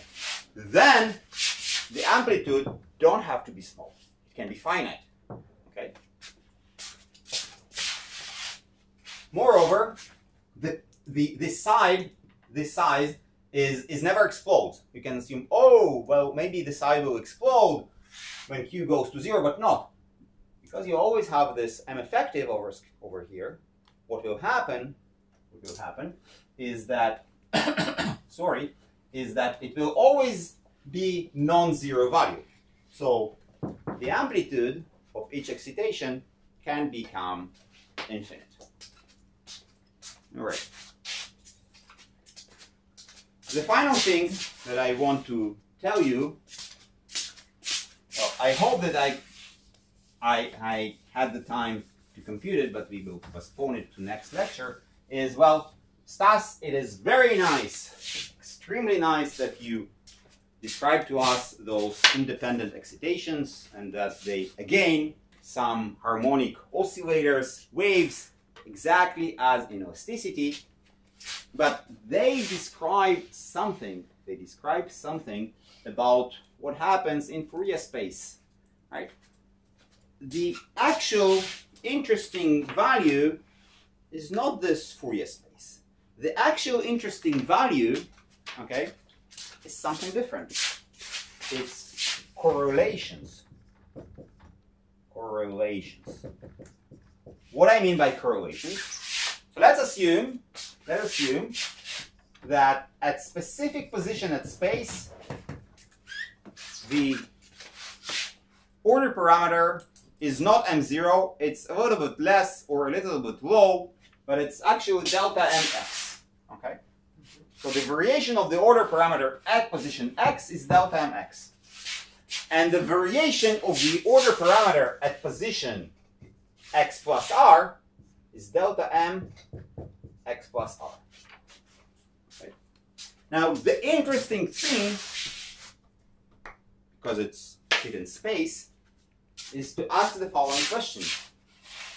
What is the average value of this guy? So I take a excitation and look on, oh, okay, so here my order parameter is a little bit more or a little bit more than the homogeneous solution.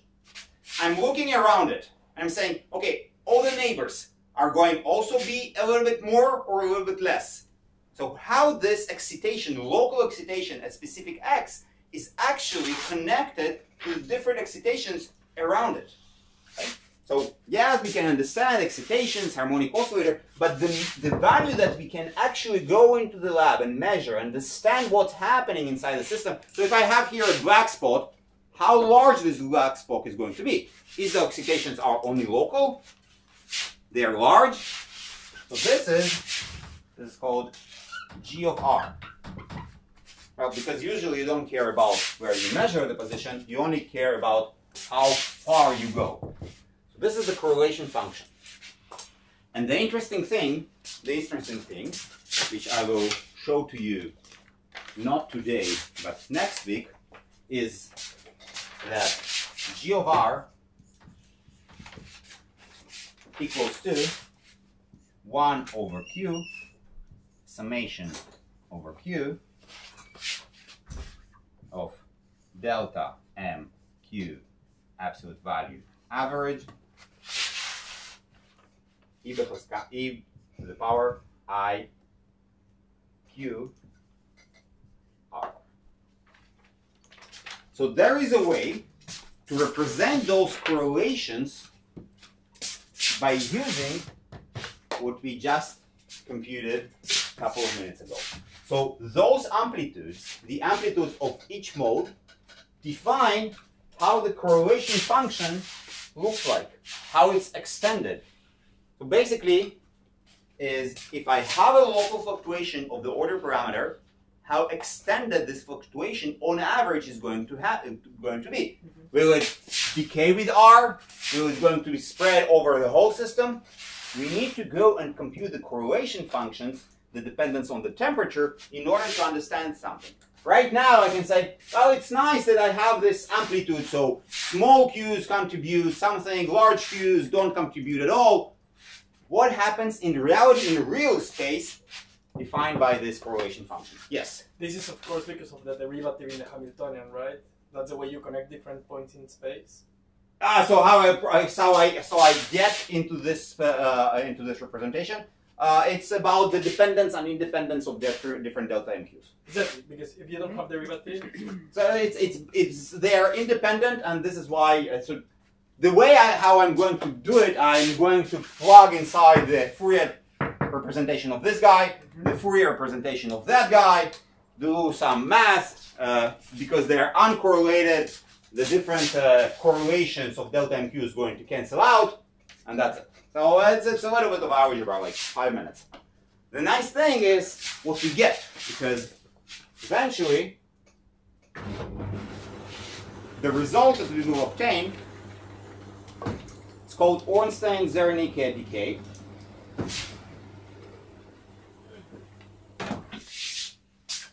After a bunch of additional math, an application of saddle point and Schwinger transform, a lot of cool names, we'll get that G of R will be e to the power minus R divided by some correlation length.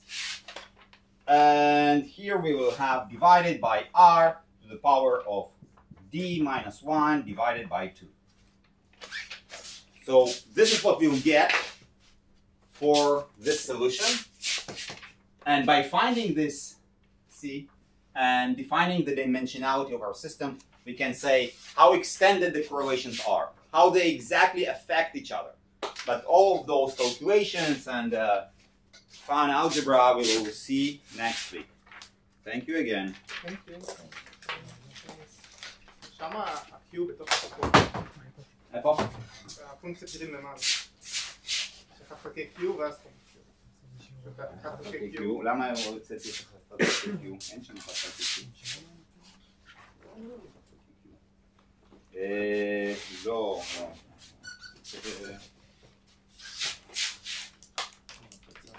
איפה המצאתי את זה? חד חלקי V. סבבה. בסדר, I will display it exactly next week. שמסתכלים באמת על אחת יותר מורכבות, יודעים במפת מימד, כמו עבד אור עכשיו, כן. אני רוצה שאתה יכול לקבל נקודה, אתה מקבל מישור, So, Yeah, people told us to ask you if you can upload the תרגול to the Moodle before the תרגול. no, I can't. Okay. I like finish it up after I do the תרגול and then Okay. yeah, sorry. Okay, so you in the last weeks of the course we did Ginzburg-Landau theory, but for uniform cases, like when we are in the minimum of the energy and everything is uniform and flat, but actually there is more to the physics which comes from the thermal fluctuations around this minimum. Okay, so this is what you discussed with the Stas, and you did all the physics, and now we will mainly do like the mathematics. So it will be a bit technical. Okay. Okay. So we start with Gaussian integral.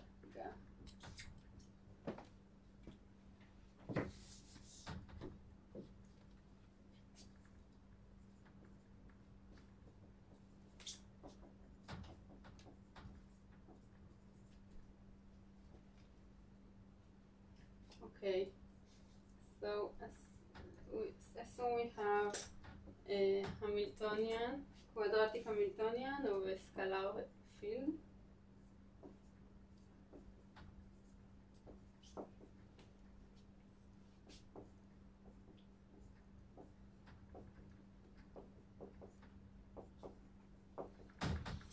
Did you see this notation? Mm-hmm. Okay.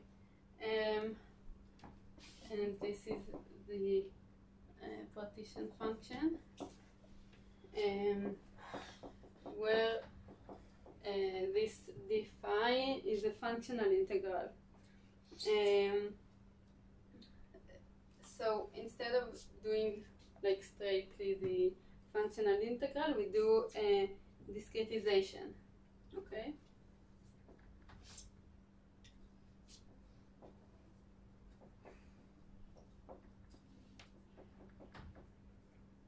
Which is like the opposite way of what you did in class, like when you first saw this notation. So we go from a continuous x to xi, which is it's like some kind of lattice, or okay. Then instead of field, we have a vector, and the integral becomes a sum with some coefficient that depends on the lattice size. Okay, and then we write the Hamiltonian using it's not with the square anymore.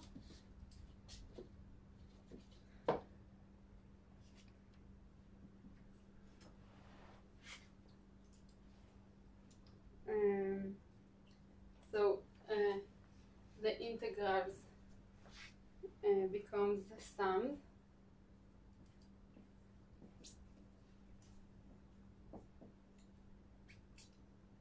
And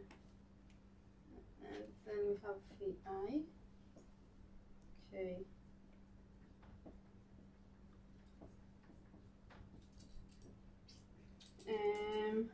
Oh, half. And then we can like combine this with these factors and call it Kij, which is a matrix. Okay, and then the partition function is just an integral over a product.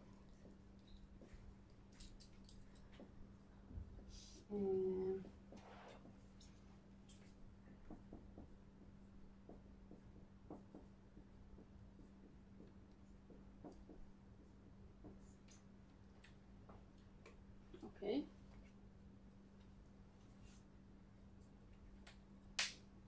So now it's just a standard integral over a Gaussian. Okay. So now we calculate this integral. So basically we can write this term in matrix notation.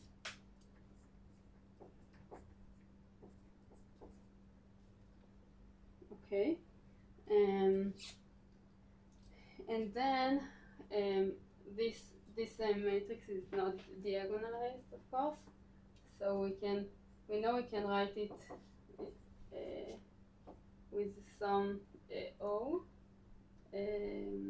transformation, for which this is diagonalized.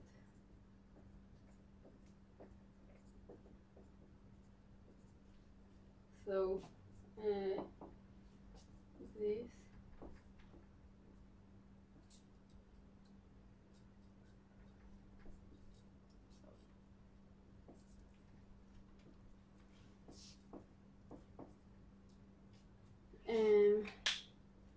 now we can just call this y, and then it becomes just a sum over a single index, yi squared lambda I, where lambda I are the eigenvalues of the eigenvalues of lambda and of k. Okay, so now we go back to the partition function. It becomes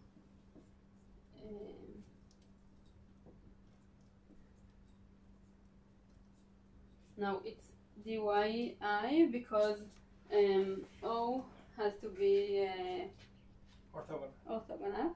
Thank you.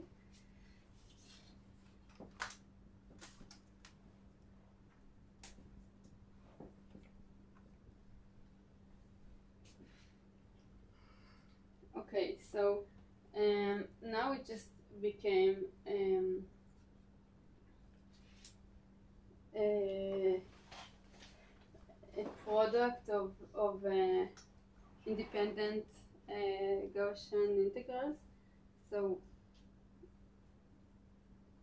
let me do it this way.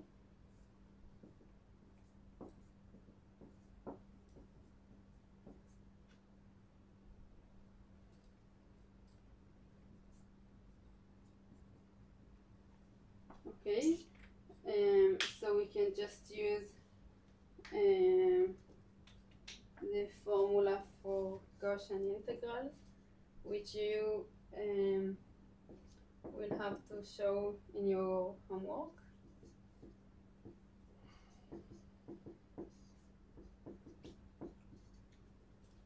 Okay, so this becomes just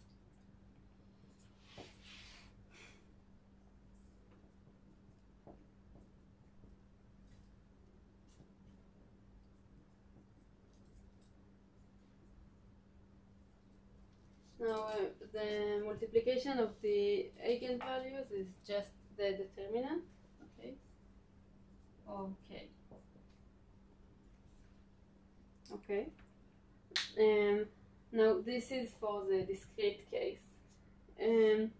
But basically to go to the continuum case with the fields is very straightforward. And it just becomes, I'll write it here. Okay. So it goes like 1 over square root of determinant of k. Where now k is this function.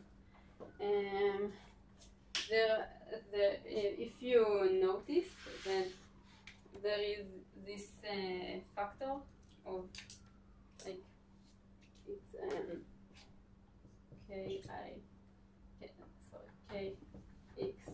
tag is a to the power of, I think, to the n kij. So, and we take n to infinity, so there is this huge coefficient, but actually when calculating physical quantities, then it always comes off because it's something to do with z and then divided by z. Okay?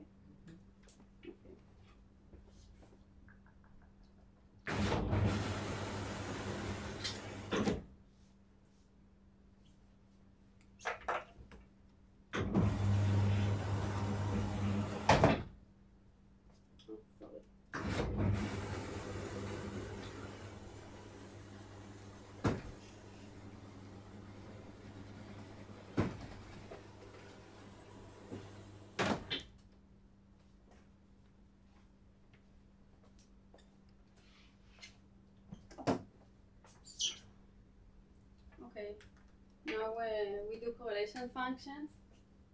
I heard Stas promised you Harvard Satanovich. Yes. Okay, so now we do it. We will do it for the discrete case, but actually it works the same. It just looks more messy when doing it with fields. So what we do, we introduce another field j, Okay, so now the partition function is minus 5 t 5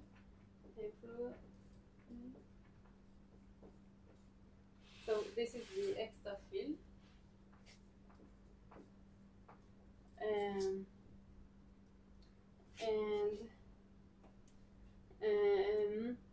the idea is that the field causes some kind of perturbation, and then we can see how the system reacts to this perturbation. Okay. So this is the correlation function by j, and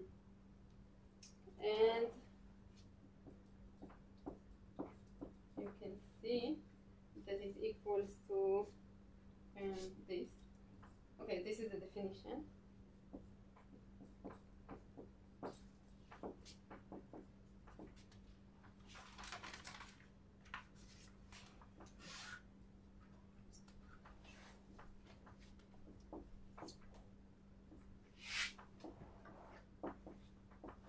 So for the confusing indexes,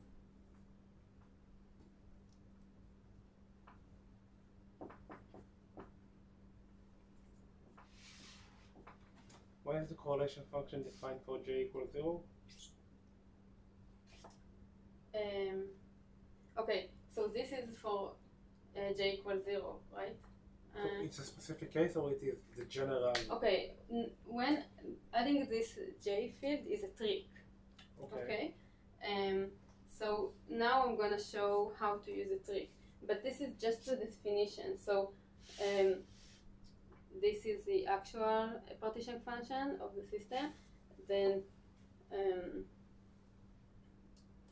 yeah, so z0 is the partition function, and this is just the definition of ערך תצפית, observation value.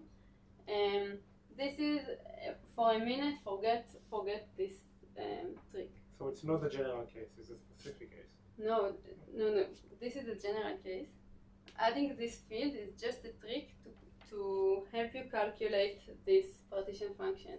This is the definition of the partition function, but how do you compute that? You see, it's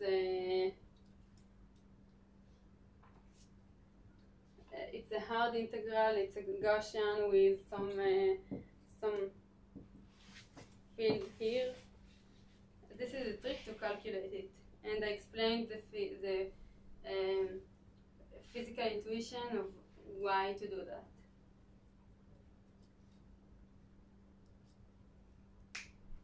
Okay, now this is just over z0.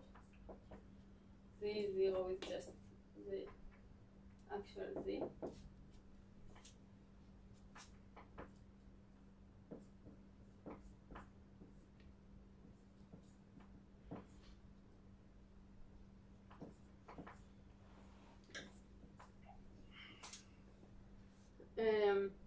So when you take the derivative of zj by ji, it just gets the phi out, since jt phi is just some I, ji, phi. So by taking derivative of ji, you take a phi down. Okay, and the same goes for phi j. Okay. So that's why we include j. Yes. Okay. So now we want to do that. So first we have to simplify the partition function somehow. So we do it by completing the square.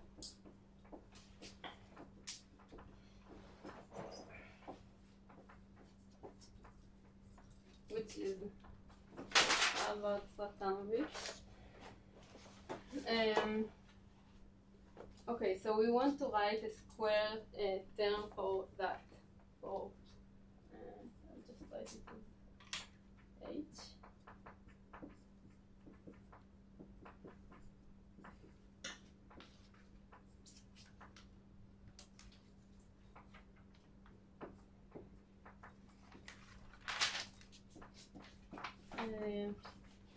So we would have 5 plus something. We don't write the plus. Transpose. Then we have k, and some again 5. And then if we open the this term, then we get this term. But now we need also the linear term. So we can put j,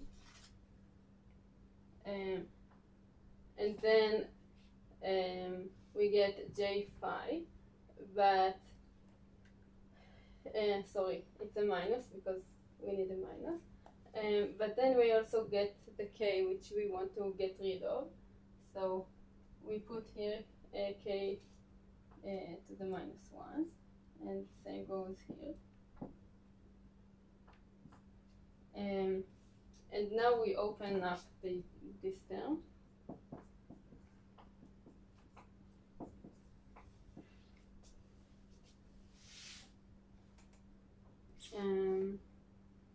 Yeah.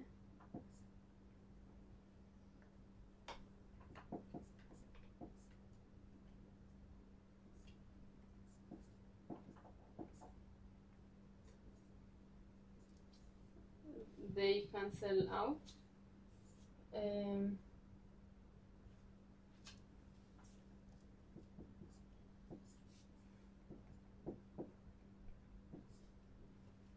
Okay, now these are equal, so it just becomes j alpha. Okay. So this is some redundant term.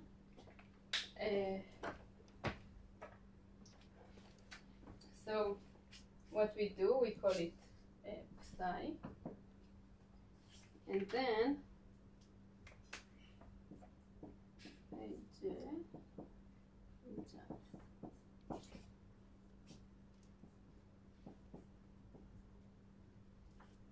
and we need to take this term out. So we just add it.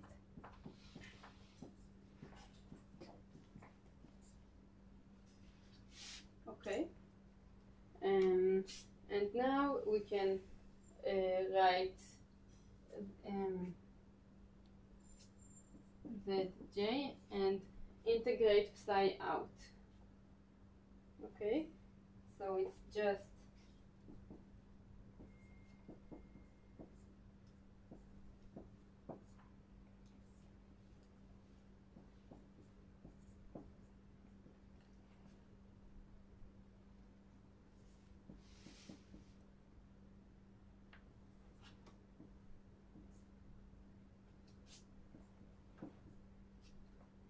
and this is the integral. Oh, actually it's the 0, right?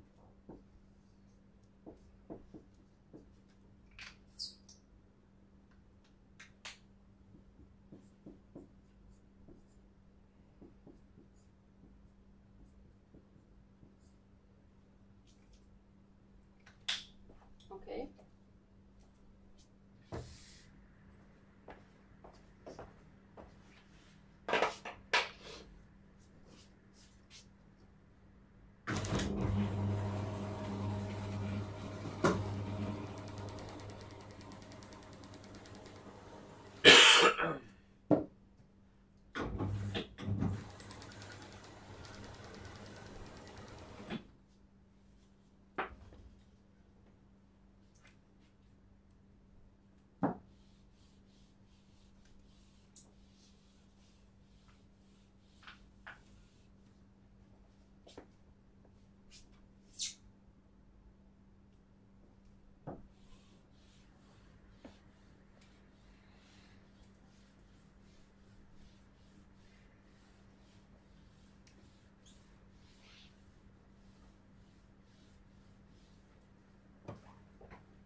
now we want to use this formula. So we have to take derivative of z0. Okay, so zj. So I want to write it like this.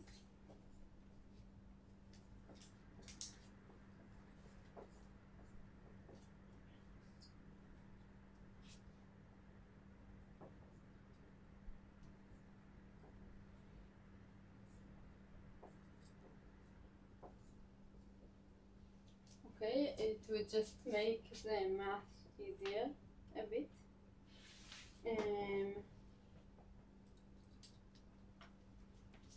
So the ji would be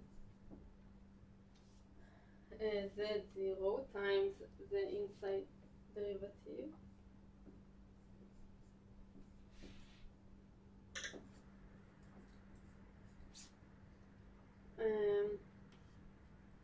And the second one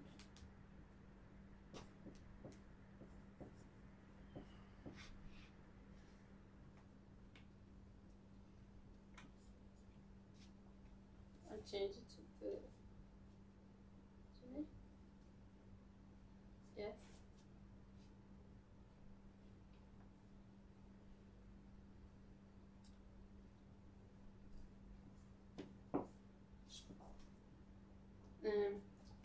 Never mind. It would be like to take a derivative of this, so z0.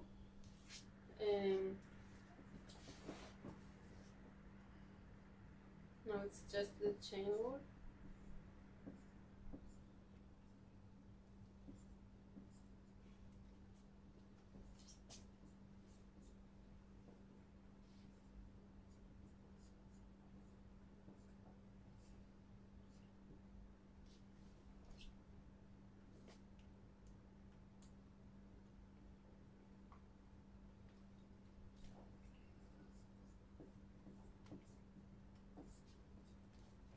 Okay.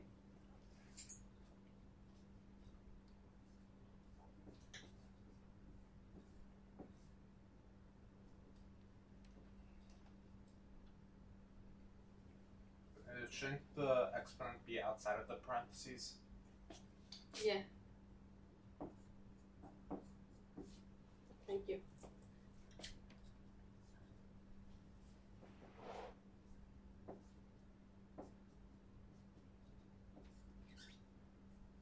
Okay, so there are, maybe I'll call it K.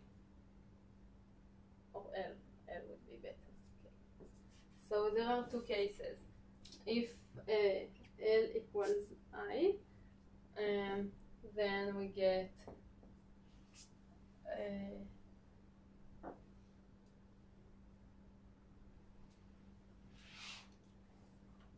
I'll just do it with delta. So we have I equals j, and then this one comes off, I think. Yeah.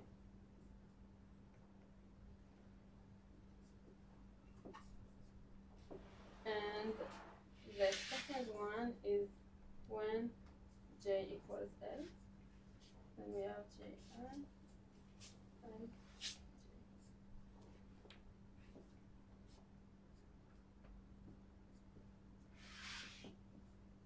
So from this, the I comes off, and we have only sum over j.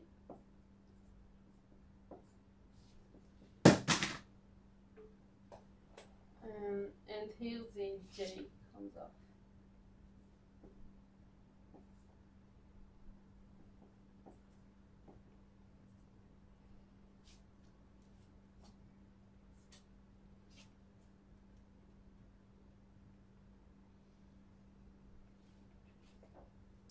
I'm very sorry. Forgot the -1.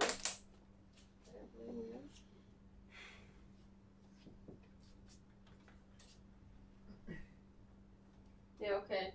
Now this sums, it can switch between I and j, and also you can switch the order because it's just a number, and K is symmetric, so you can change the order of I and L.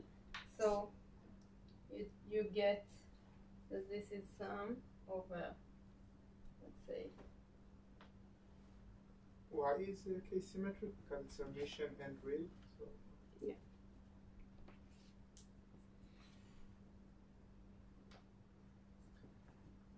Also, if it wouldn't be symmetric, you wouldn't have the orthogonal basis. yeah, because it's not omission.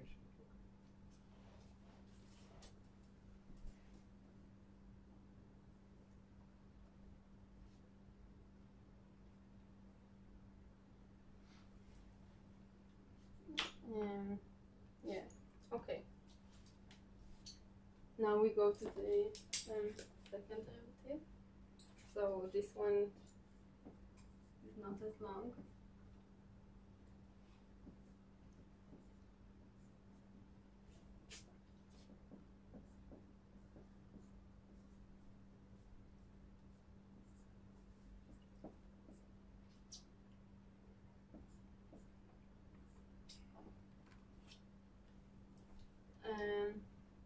Okay, so this gives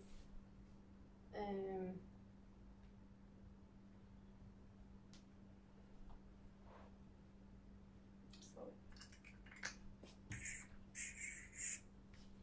Okay, so now we take derivative by I of this. Sorry for changing the indexes. I thought it would be a good idea, but turns out it's not. Okay. So only if It's the same of L, right? yeah, only if I is the same of L, then this then the derivative is not zero. So we just end up with K to the minus 1 J I. Okay. Okay, so now we can go back to this. Okay. So we have this 0. Here we have K to the minus 1 I J plus this term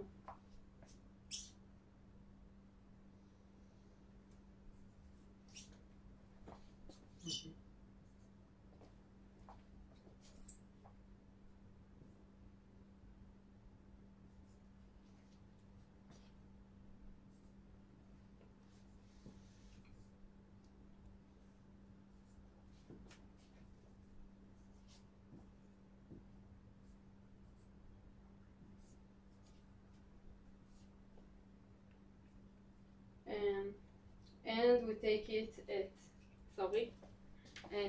j equals 0. So this one comes off, and we get that phi I phi j equals k I j to the minus 1. Okay. Are you excited? Of course.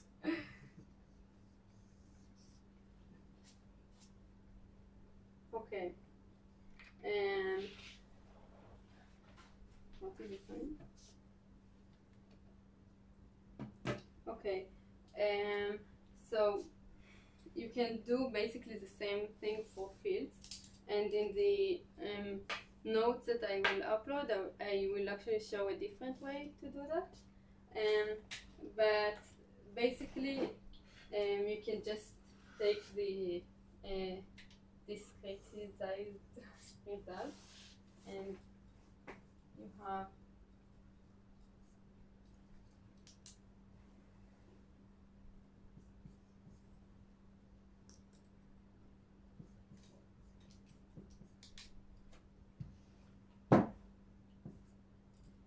so it deserves place of honor.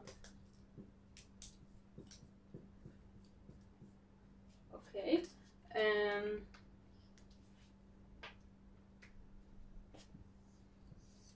When I just took phi I to be phi x and k to the minus 1 x tag x is the continuum equivalent of this.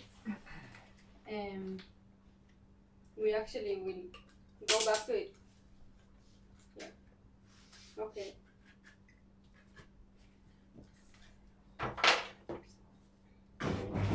Arthur, any questions? That's about that approach won't work any Hamiltonian. You need to have a very specific form, like a Quadratic Hamiltonian. yeah. You have to you must have like a transpose matrix, fit transpose matrix fit form of some kind. You mean matrix you can transpose?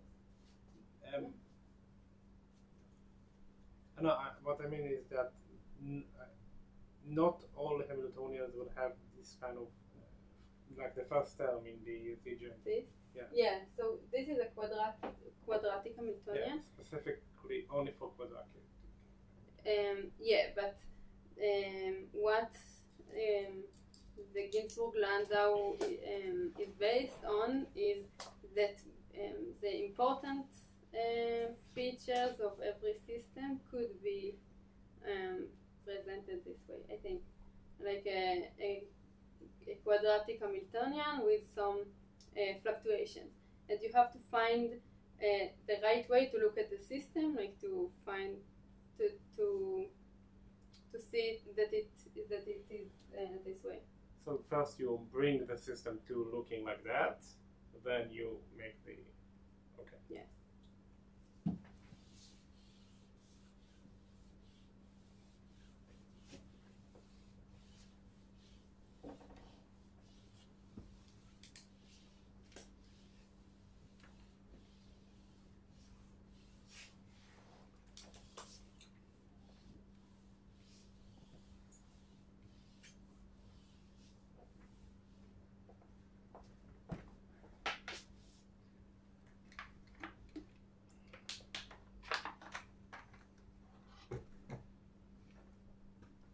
Okay, now we diagonalize an Hamiltonian.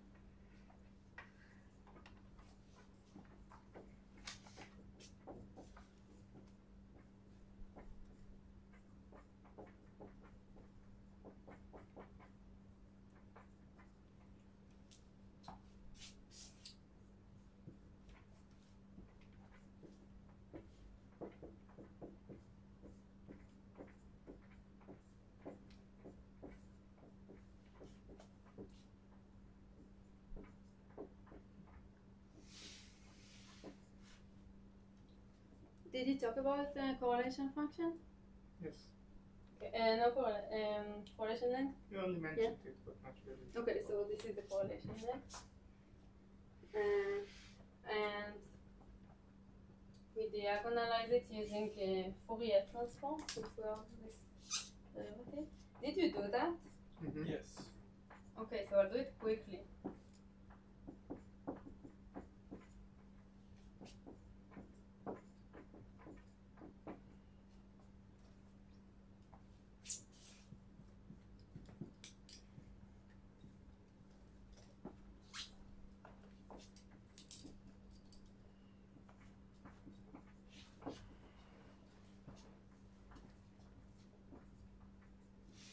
Can you see it from the back? I think it's getting a little. Yeah, okay.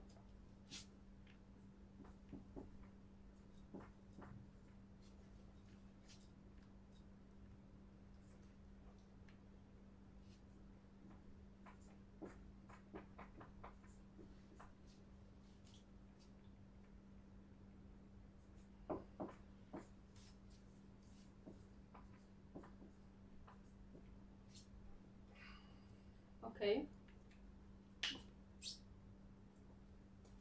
Okay, so this integral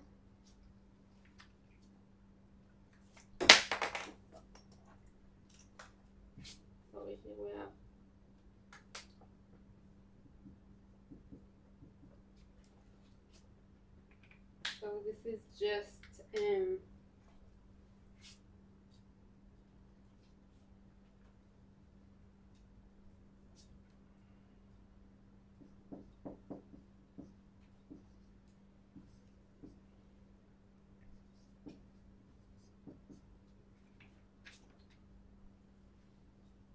was actually supposed to be here.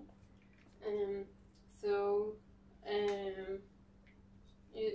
we just apply the delta function, so q tag becomes q minus q.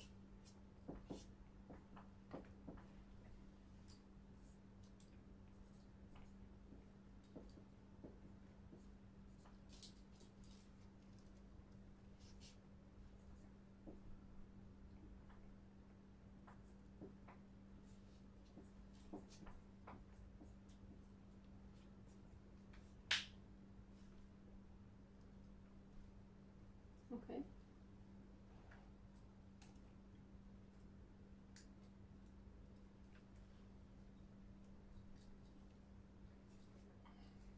So now we can look at single mode, since the Hamiltonian is diagonalized. We can just look at each k individually. So we have HQ, which is k divided by 2, q squared. And it also has its own partition function.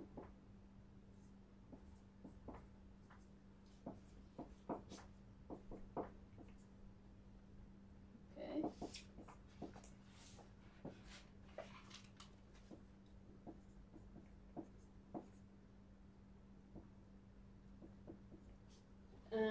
Okay, so we can just call it 1 over 2 beta gq to the minus 1 3q squared. So this becomes q to the minus 1 3q squared, and this is just a Gaussian integral.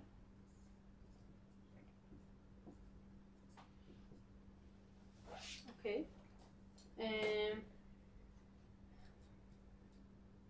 Okay. So in order to look into the fluctuations, we compute the variance q squared. Okay. So it would be 1 over the q.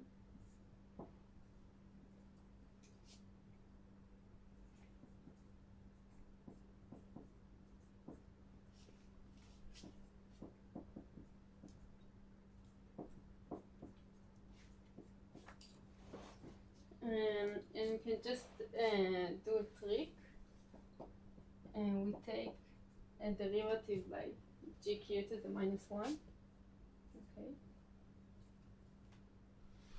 of the partition function.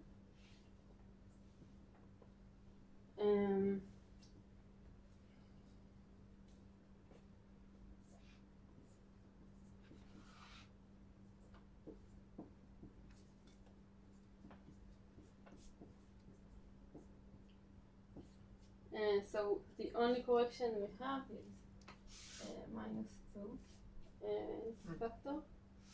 Okay.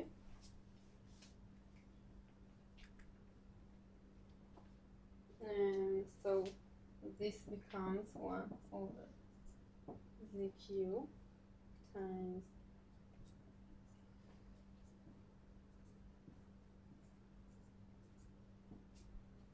which is just a derivative of ln.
Okay.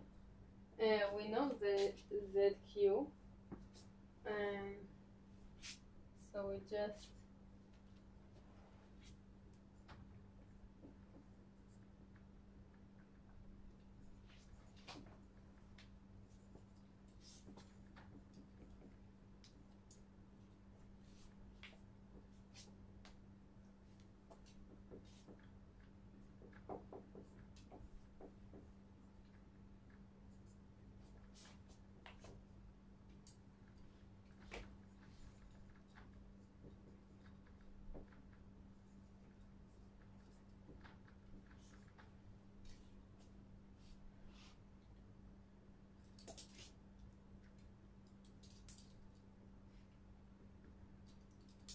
this is 0, all these cancel out, and you got all the derivative of ln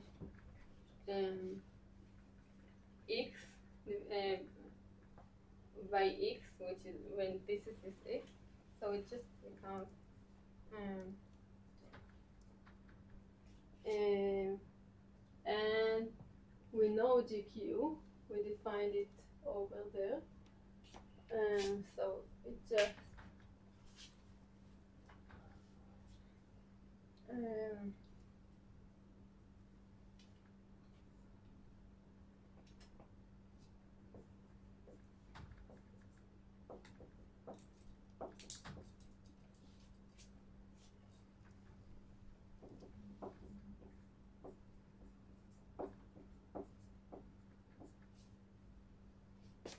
which is the green function of a single mode. Okay.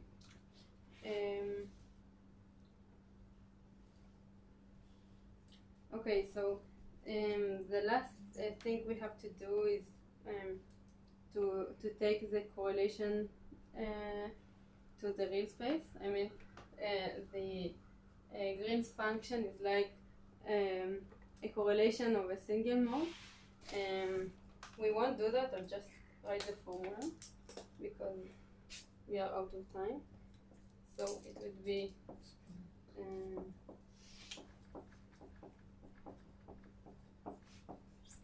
and it would just be a Fourier transform of the single mode Green's function. Okay. Yeah, you can read it by yourself. I'll upload it. But basically, the idea is that it's like you have to do the integral. So it's integral over a sphere since there is no direction in here. Yeah, and then over the distance or the modes. So and then okay, you will see it yourself, I think. Okay. Just an exponent, right? Exponential decay. Over power. Okay, so what comes out is that GR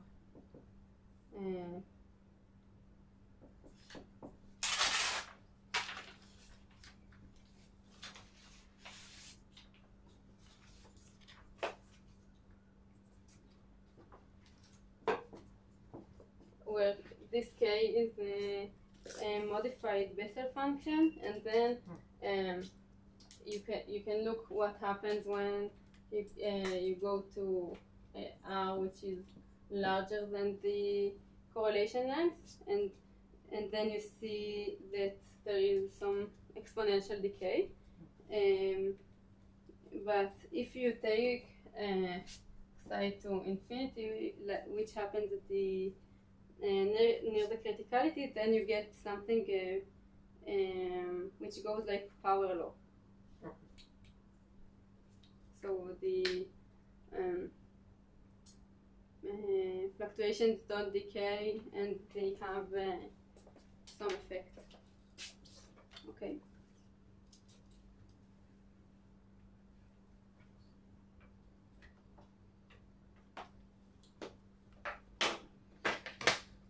Thank you. מה יש בסוגריים שם? איפה? האחרונים שם. זה? כן. אוברקסאי. אוברקסאי.